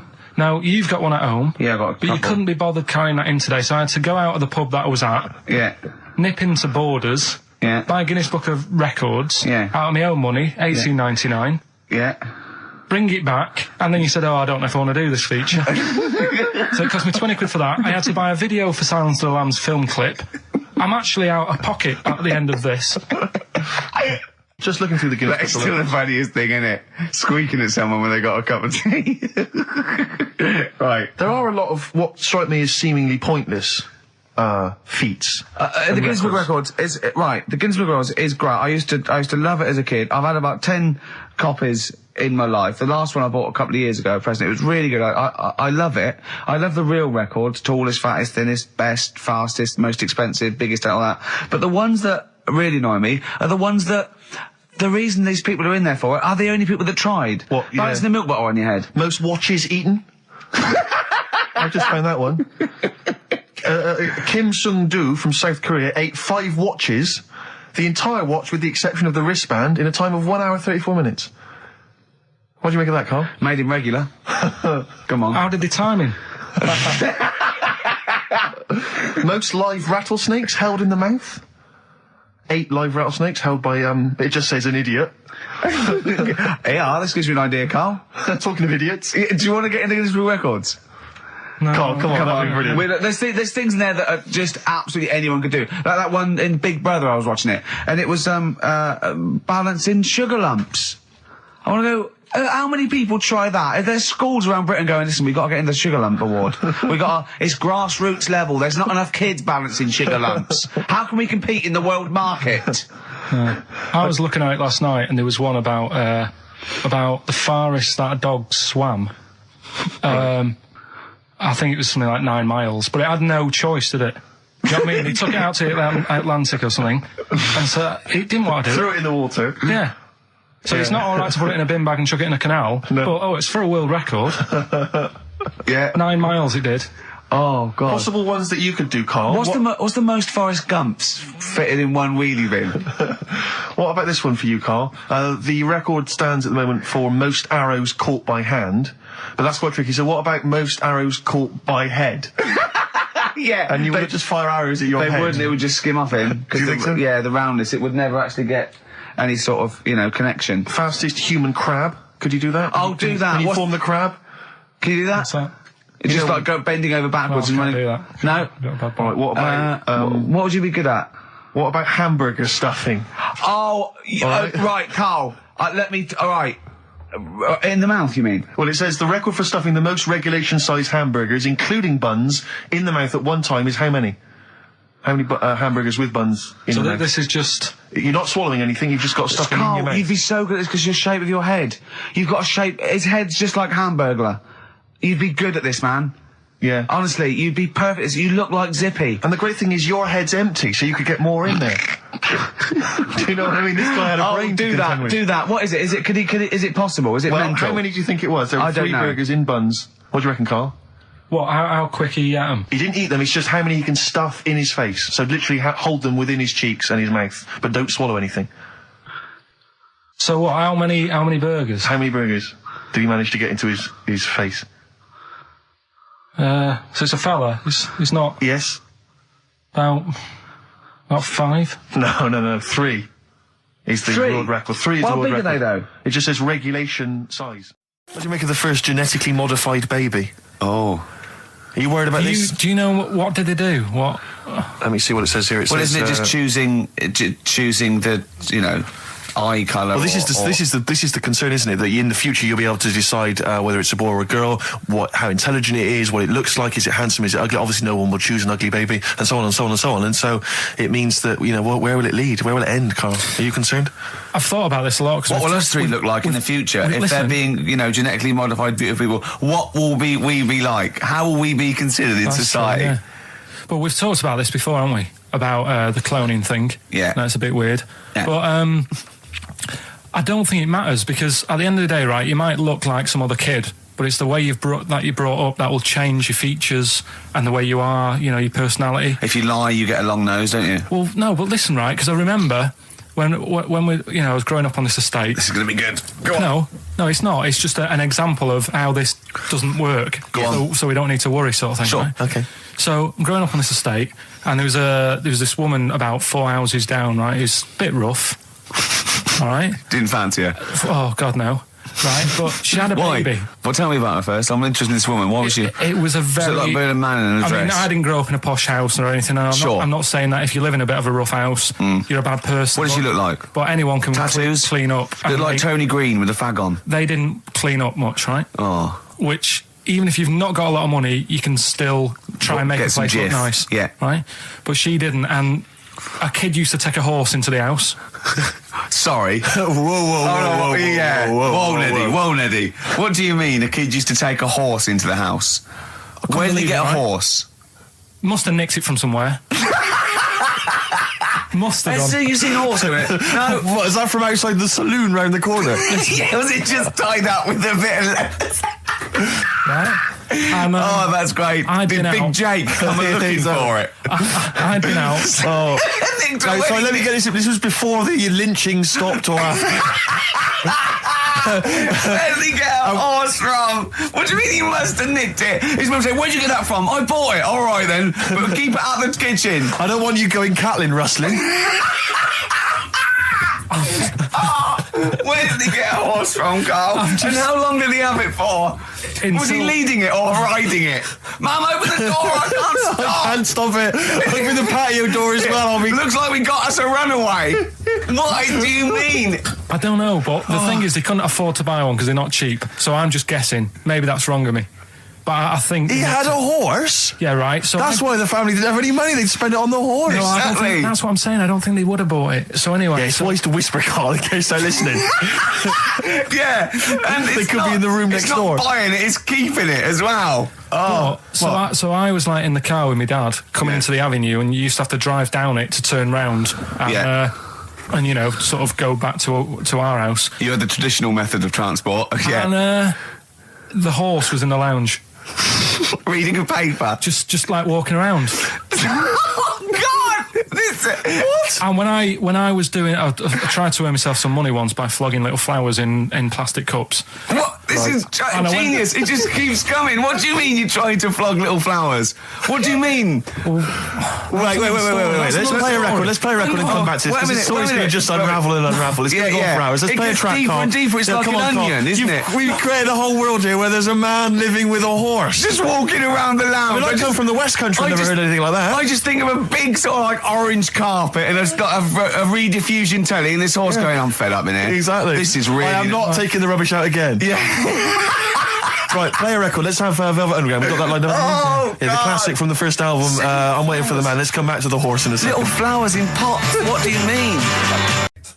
Right, if this is in any way apocryphal, stupid, illogical, impossible, right, you are never, ever speaking again on radio.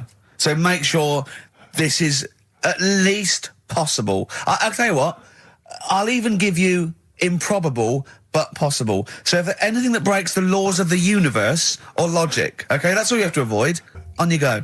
Right, so this fella, right, he goes to the doctors because he's got earache. Right. Okay, if a chimp's living in his brain... Go on. So he's got earache, he's sat in the waiting room, and his ear's all bunged up and it's hurting a lot and what have you. So the doctor comes out and he goes, right? And because his ear's all bunged up, he doesn't hear it that well, right? So he thinks it must have been me, right? So he wanders in. Keep going. Anyway, I'm going to hate this. I can just feel it in my bones. Steve, I'm going to let you take over. Okay, let's hear it. So the doctor says, sit yourself down there, right? So he sits himself down. He goes, right, take your pants off, right? So he's thinking, that's a bit odd. Anyway, he heard that, though. He apparently he took his tackle off. The doctor, did some operation. What, there in the waiting room? No, in his office. In his office, yeah. What? Wait, so he removed what? His genitals? Yeah. In his office. Why, Carl? Because he hadn't called him in. Oh, he'd called in the bloke who wanted his testicles taken off, and he didn't do it. What? So the doctor went out and said, Mr. Jones, who's here to whip off your cock and balls, just here and now, right? Bloke comes in, didn't it? It must have been me. So the bloke who wanted his balls taken off didn't say, oh, I think he said me. So he didn't interrupt then. So the bloke goes in, he starts taking his testicles off, and he doesn't say, I'm here for me ears. What are you doing with that? Yeah, no, it's a slightly truncated show, isn't it, today, Carl? We've got monkey news, I would trust. I don't like change, and that's what's happened. I'm not You don't, do you? You're like Rain Man. Yeah. He really is like Rain Man. Anything change? He's got to get in a little routine. You can't. I don't like to. I'm not like Suzanne's mum and dad and what have you, where routine cannot change no matter what. Like what? Well, we've talked about it where, if it's a Tuesday, I'm having sausage, egg and chips no matter where I am. That's what they're like. Right. That's what they'll remember, actually. When I'm saying about stuff about Live 8 and all that, people will remember. If people said to a dad, you remember Live 8? Okay, what day was it on? Tuesday, when I had sausage and chips. Nothing changes. But the thing is, today, normally we have a bit of a, I know what we're doing where and all that, and it's all sort of messed up. We don't usually know what we're doing where. We say, what should we do next? No, but I know, Rockbusters has been done early. Right. So that's normally done at about... That's really throwing you. I say, I just don't... I don't like all this change and that. It's messing about, isn't it? Rain Man.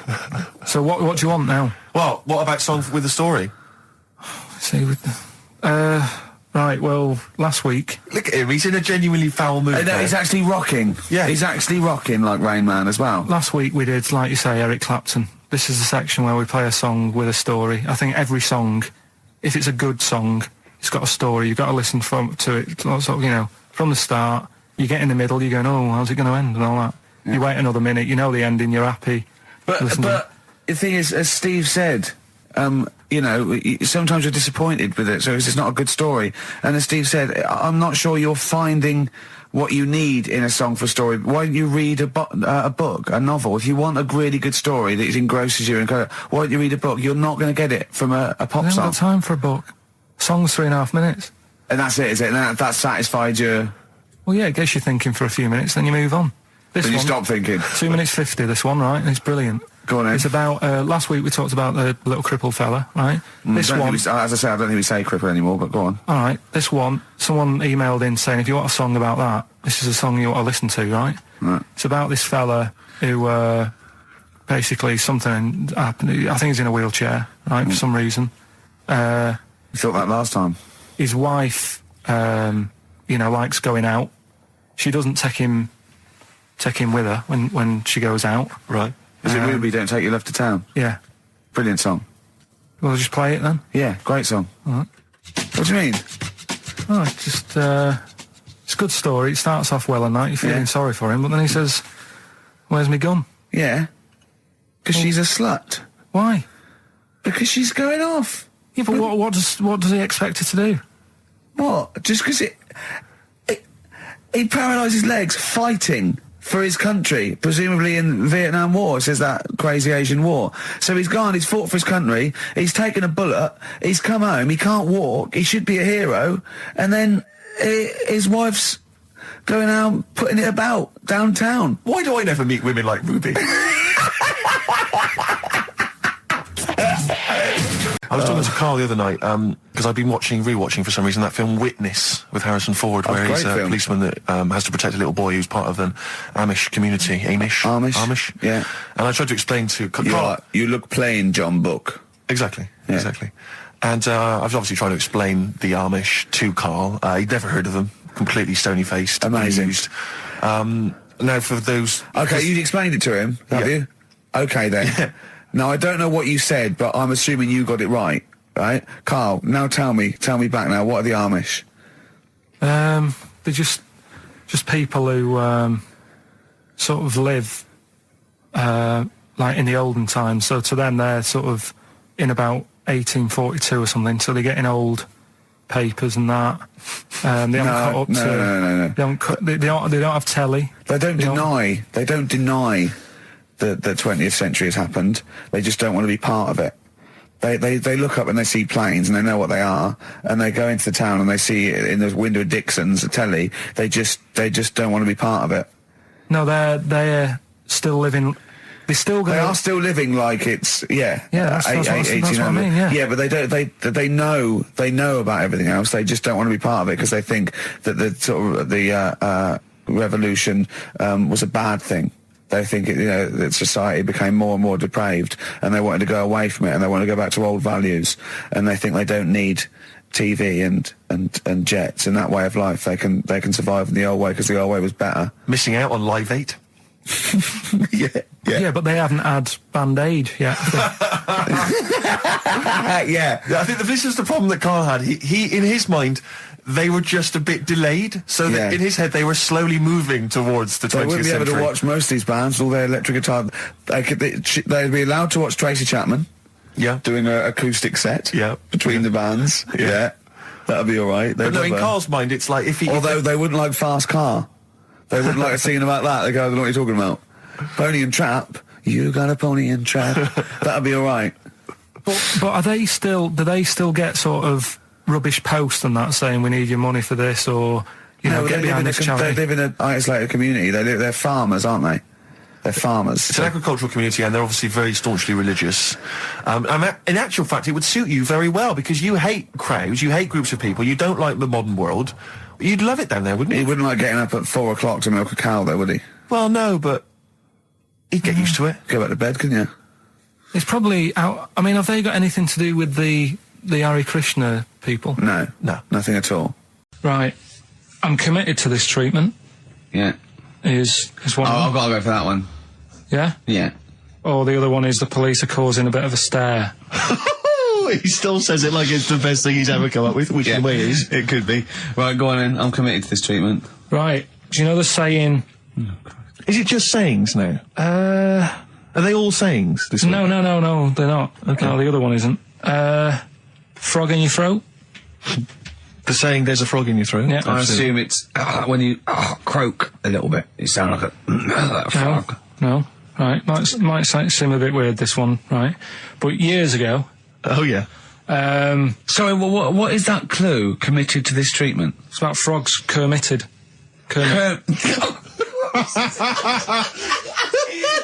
Probably works better with a K and an ER written down. Well, also, if you pronounced it committed, yeah, but not committed. Committed to this treatment! Right, go on then. That's genius. So, yeah. Well, what? You go to the doctors and you go with throat hurting a bit. Right. And what they did ages ago. Ages ago? What year was this approximately? We are going back quite a bit with this one. Oh, okay. Go on. And the doctor would say... did history. Imagine years ago. Go on. And the doctor would say, right, keep your mouth open and you just look at your tonsils. And the jaw would ache a bit because they weren't as quick back then because they didn't have the technology and stuff, and they'd have to, like, stare at it and study it and stuff. And, like, they get an achy jaw, right? Keeping their mouth open. Yeah, like you get, you eat a Mars bar or whatever. So, they'd sat there, and they used to always close their mouth, and it used to annoy the doctor, right? Oh. So what they did, they used to get a toad, right, and put it in the mouth. Rubbish. Okay, keep talking. Keep talking. And that way, they couldn't close their mouth because either they'd squash it, right, or apparently you're not allowed to lick a toad's back. So the doctor would have them for breaking the law? No, but it's poisonous, right? A toad's back. You should never lick a toad's back. Or put it in your mouth, really. Oh, just stop for a second. Wait. What? Can I just ask one question? Go on, yeah, just ask one question. I've got a few, but go on. Sure. My initial thought is, it sounds like a brilliant bit of sort of medical knowledge there. It's a great idea. Yeah. My only thought is, how does the doctor see past the toad? Yeah. At your tonsils? What's he actually looking at with the mouth open? Surely the toad is in the way. Hopping around in the way? It didn't say. Sorry, and my first question is, was this on the internet? Yeah. Yeah, okay, Carl, that is bollocks. That is, I mean... Well, alright then. Let's turn this round. Where does the saying, you got a frog in your throat come from? Probably because you sound a bit croaky. Probably that. Probably because you sound a little bit like a frog when you've got a sore throat. Carl, did you not question it just for a moment when you read it? Just for a second, didn't you think that seems an odd approach? Firstly, why a frog of all the different Because species? it's poisonous. A toad. So a toad, so it's a toad as well. Yeah, well, it worked. I'm committed. Worked. No, my point is it's frog in the throat. I was going to change it to, have you heard the news Toad Day? But I went with the frog. Oh, God! Right, so that's think rubbish. about it. So that's rubbish. Next, can I have, Let's play a tune, let's come up with a God. Can I just say... No, just play it. Yeah? Yo, Carl. I have to thank my mate Dave, who sent me an incredible 4-disc compilation. That was one of the tunes on there. It looks professional. It's amazing. It's incredible, The yeah. effort Oh, is he's gone to too much commendable. effort. Ben Queller, it's a track called In Other Words from his album Shah Shah. Open wide. Oh dear, that's interesting. Oh, here, Doctor. Look, you've actually got a frog in your throat. I didn't get there. I put it in there. That's the most ludicrous story I've ever heard, Carl. Well, it's a saying. Do you know, cold shoulder? Giving someone the cold shoulder? Yeah. Alright, if you have someone round at your house and, you know, you try to get rid of them and they're hanging around and stuff and you're like, oh, I wish they'd go, I'm tired and that. Well, years ago... when? Literally years ago. Well, ages ago. Sort of, Olden times. I think it said medieval times. Yonks ago, then. Yonks ago. Yeah, medieval, yeah. We're going back quite a bit on this Well, one. you know when you find out these books, why don't you just pop down when it was? Just make a note. I don't think it says all the time. It just sort of says, you know, a few years back. Yeah. No, it doesn't. Well, Never. All right, I'll make an effort next week. Okay. Right?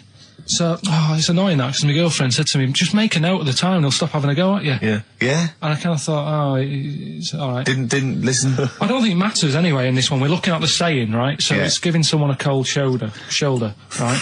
And what it is, right? Ages ago, there wasn't enough houses for people. Right. Because there wasn't much money being made. You know, there weren't big businesses. People weren't earning good money like they are now. So there wasn't as many houses, right? So what you ended up getting is like, you know, the rich people having a nice place to live. Oh. And the poor people were like wandering about, you know, looking for places to live and that. And what they ended up doing is they had like, people would go around to the mate's house and say, look, I haven't got anywhere to live. It's a bit cold. Can you let me stay? Right?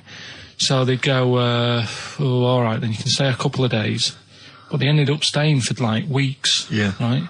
So to sort of get rid of them, what they'd end up doing, they'd be making the dinner and they'd be making a lovely dinner, like a bit of meat, nice warm meat, and nice veg, gravy. And This happened every time, did it? This is where the saying came This from. is what happened, Rick. This is what that happened. every time. It was in that vague book. The book of vague sayings and stuff.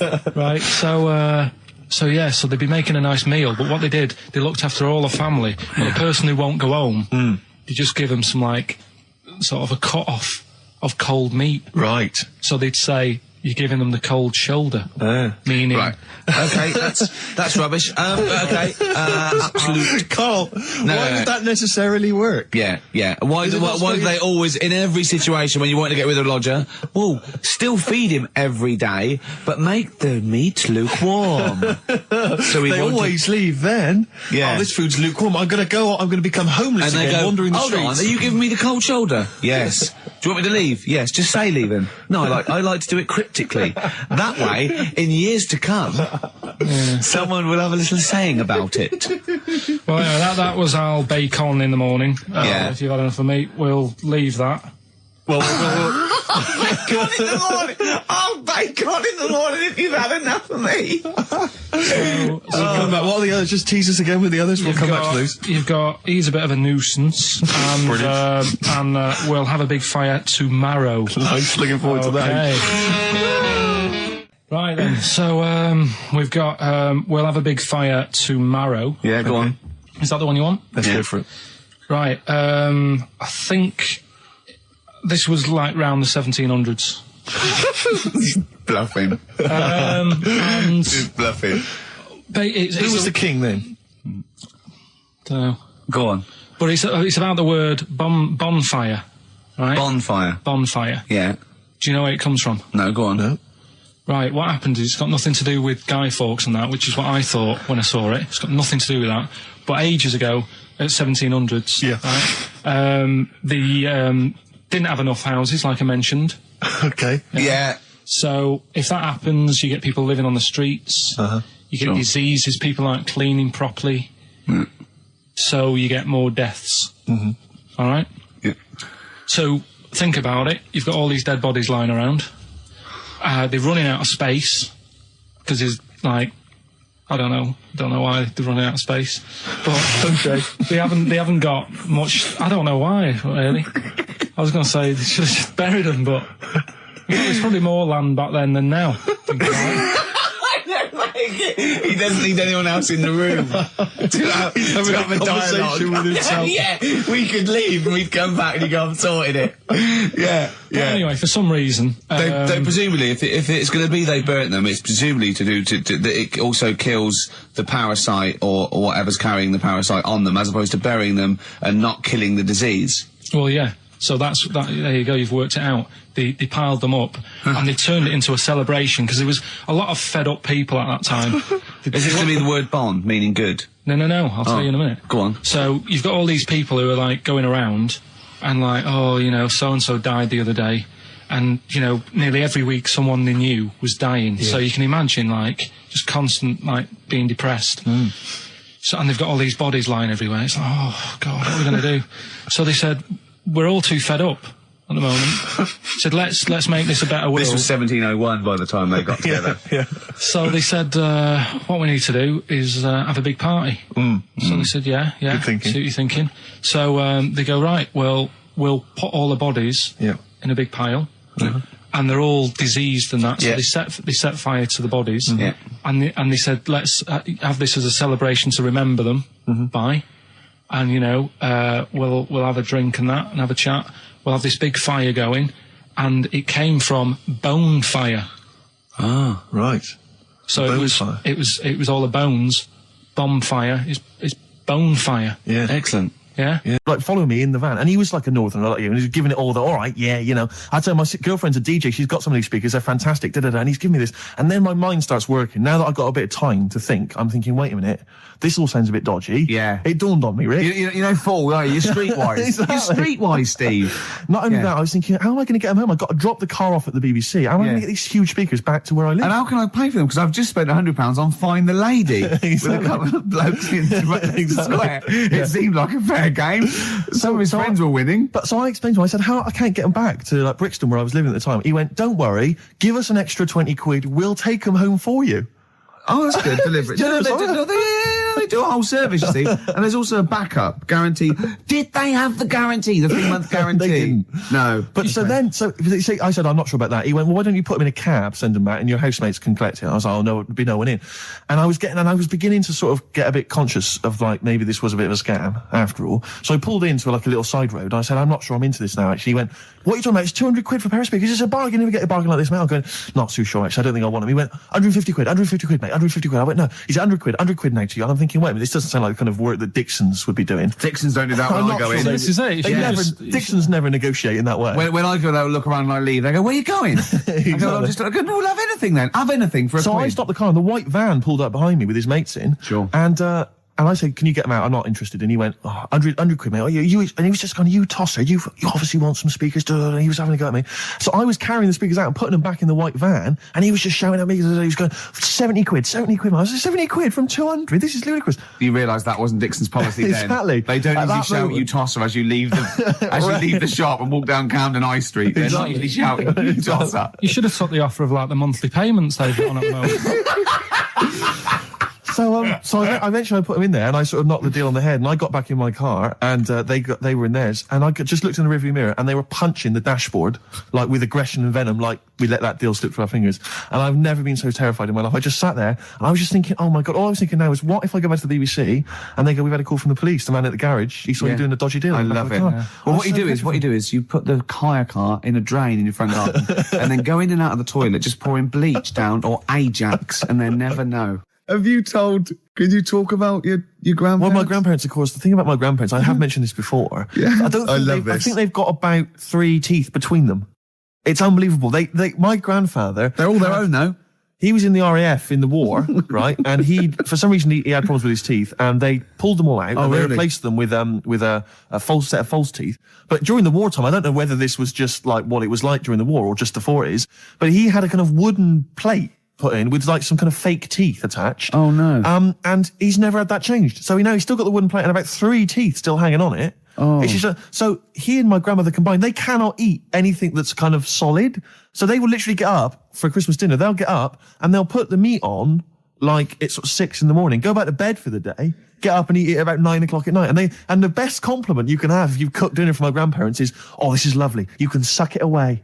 Yeah. Imagine that. Why don't they just liquidize it? Have a nice little roast smoothie. They have done in the past. Really, and a little apple crumble smoothie to follow. If we take them out to eat, like at a restaurant or something, we've got to phone ahead to make sure there's fish on the menu. Really? Because they can only have fish. But then the bones, you see, that's a problem for them. Well, you can take the bones out of fish, can't you, and sort of mash it up? Yeah, but the eyes are going Steve, as well. could I suggest the fish cake? It's already mashed. It's with the potato. It's in a crispy crumb, which doesn't hurt anyone, whether you got teeth or not. Rick, can I go on? Make a little? Yeah. I just want to make it because obviously not everyone's as fortunate at Christmas. Rick, No. as us. What about the vegetarians? What are they eating? A nut cutlet. What the hell A is lovely little nut cutlet.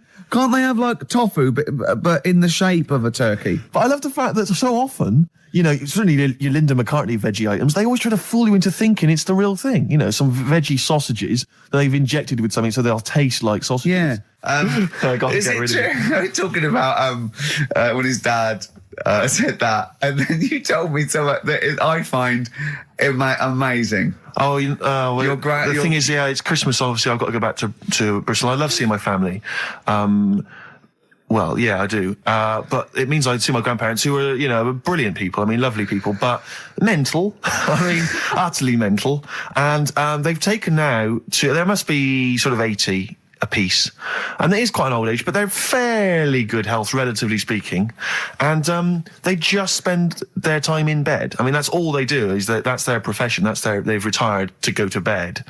And they spend all the time in bed. I tell you what they're like. They're like that old guy, they're like all that old family in Charlie and the Chocolate Factory. Oh, yeah. Remember, none of them had got up for like 25 years. Yeah. And you said that they go to bed and they go to sleep, but then when they wake up, what they do is put an extra pillow so they're slightly more upright, and that's them in the day in bed. That's their daytime thing. But they get up and cook and stuff. What they do is they've got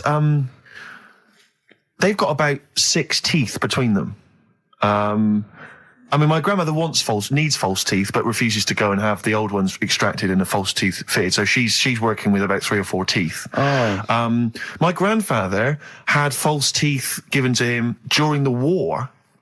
Wooden ones? Well, it was plastic teeth on a wooden pallet, right, that sits at the top of the mouth. He's still got the wooden pallet, but most of the teeth have come off.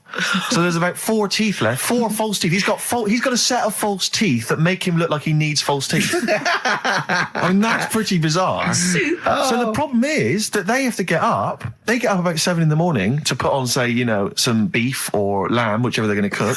They put it on at 6 a.m, 7 a.m, so that by the time they eat it at 6 at night, they can use the phrase, this is what a good meal is for my grandparents, if they can use the phrase, oh, that's lovely, you could suck it away. You could suck it away. Who wants that from a roast dinner? You may as well blend it up and serve it as a broth. I don't want that phrase coming from old people without teeth. No, indeed. Because it must remind you of your rent boy days. Exactly. It brings it all flooding back. Oh, you know. God. Flooding's the word. Exactly. Should we play a record before we get really disgusting about your grandparents and blowjobs? That was the worst thing we've said the word blowjob far too many times today. And in the same sentence as I can't believe. Anyway. And it's Christmas. Yeah. Oh, dear. You know, I've said in the past to you, Rick, that my grandparents, so I love them dearly, but it's like for the last 30 years they've been waiting to die. I know. It's like they just sort of, it's like, you know, the novelty wore off of life. Life in the 50s. Yeah, they got kind of bored of it. Life, in the 40s, it was brilliant. All sat around the old Joannas, the Bonds Trail, singing. They loved that. The 50s, you know, that was great as well, because that was the post-war years. It was, you know, it was a bit tight in the pocket, but it was alright. Everyone pulled together. And then the 60s came along, all the crazy music, the funny hair. Let's stay in bed. Exactly. They basically stayed in bed. And it was one Christmas when my grandmother said to my dad, what do you like for Christmas? What do you fancy for Christmas? And this must have been, well, I don't know, 20 years ago. she said, what do you fancy for Christmas, Ron? And he went, well, you know, I could do with a nice big kind of warm winter overcoat. She said, don't worry about that. She said, don't worry about that, because your father will be dead soon. It's right, you can have his. Meaning my granddad. Well, to be honest with you, my father's still waiting. Which is good news. Good news for my grandfather. Less good news for my dad. Freezing. He's freezing. He finds out, how is he today? He's fine. Oh, okay. Oh, I'm freezing. It's such a weird mindset, that. I think that, to me, is what sums up people from that older generation, the 40s and 50s. And it seems to me that you've got that kind of mindset. It's like you were born in the 30s. And whenever you talk of your childhood, it's like you had, like, a baked potato to take to school. And a hoop and a stick as a Christmas gift. The other thing is, I think that that sort of generation, it seems that the man is dependent on the woman. As a total dependent. Oh, absolutely, If she dies, he's done. Yes. He's done for. Just pine away. If he dies, she's got 30 years of pottering. Absolutely, yeah. Do you know what I mean? And going to, like, you know, the youth club and the church. I know what you mean, It's sort of like that. It's sad. Of course, it's sad for them, but it's sort of not the end of their life. No, sure. And it sort of is the other way around. I don't know why that is. Yeah. It's terrible. That's a little melancholy thought for. I know. I've really you brought it down. You've brought it down. This isn't a nice show at all. This is terrible. Well, we're gonna have people just killing themselves. Is there monkey news? I'll tell you what, I've been having a bit of a problem this week. Why? It's just been a struggle. Normally, I can come into work on a Monday and there'll be something that's happened over the Saturday, over the Sunday night. Do you know what I mean? Over the weekend, the monkeys have done something. Been very quiet. I thought I'll be alright. Let's see how the week goes on. I don't know if they've caught on to the fact that we're giving this coverage now, or I don't understand. Normally people are emailing me stuff all the time about monkeys. Been very quiet week. Been checking, I was looking in books last night and stuff. Is there any monkey news? I've got some, but just because it's not that good, something else I found out that I thought I'd share with you. Go on. I was looking in the Guinness Book of Records, right, because I thought they'll have something in there about monkeys or something, right? And there's a little monkey, I think it lives in Asia, right? There's loads of them live in Asia. Might just be travelling, but yeah. And something they found out, I don't know if they've got it right, and that's why I want to bring it up. Apparently, it's the mammal, right, that's got sort of the pointiest eyes that pop out of their head. Steve.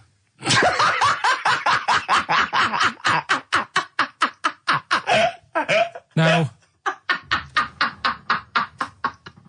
the thing is, right, I thought that's interesting. Yeah. Apparently it's the biggest with the sort of goggle eye type thing. Right, yeah, go on. Apparently they come out of their head 1.6 centimetres. 1.6 centimetres? What, you mean they protrude? Yeah. They protrude from the head at 1.6. Okay. What? How long? Have you got a ruler, Rick? 1.6. He's having a go. I'd say I'd be a little bit annoyed if the monkeys beat me. Well, I don't think it has.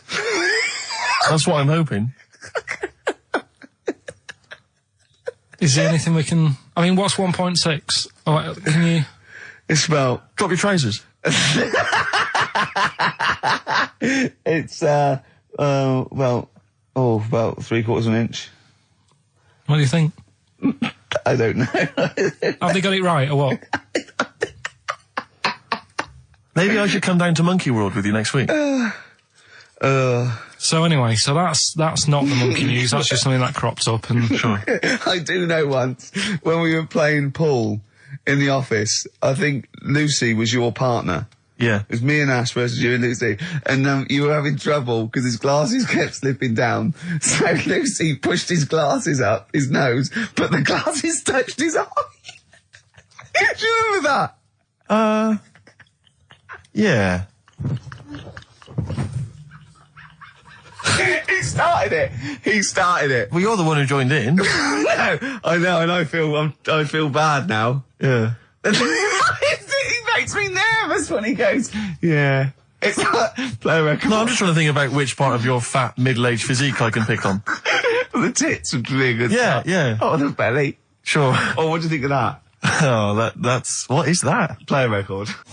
It worked. That worked, didn't it? See, panic over, calm. You're on holiday soon, aren't you?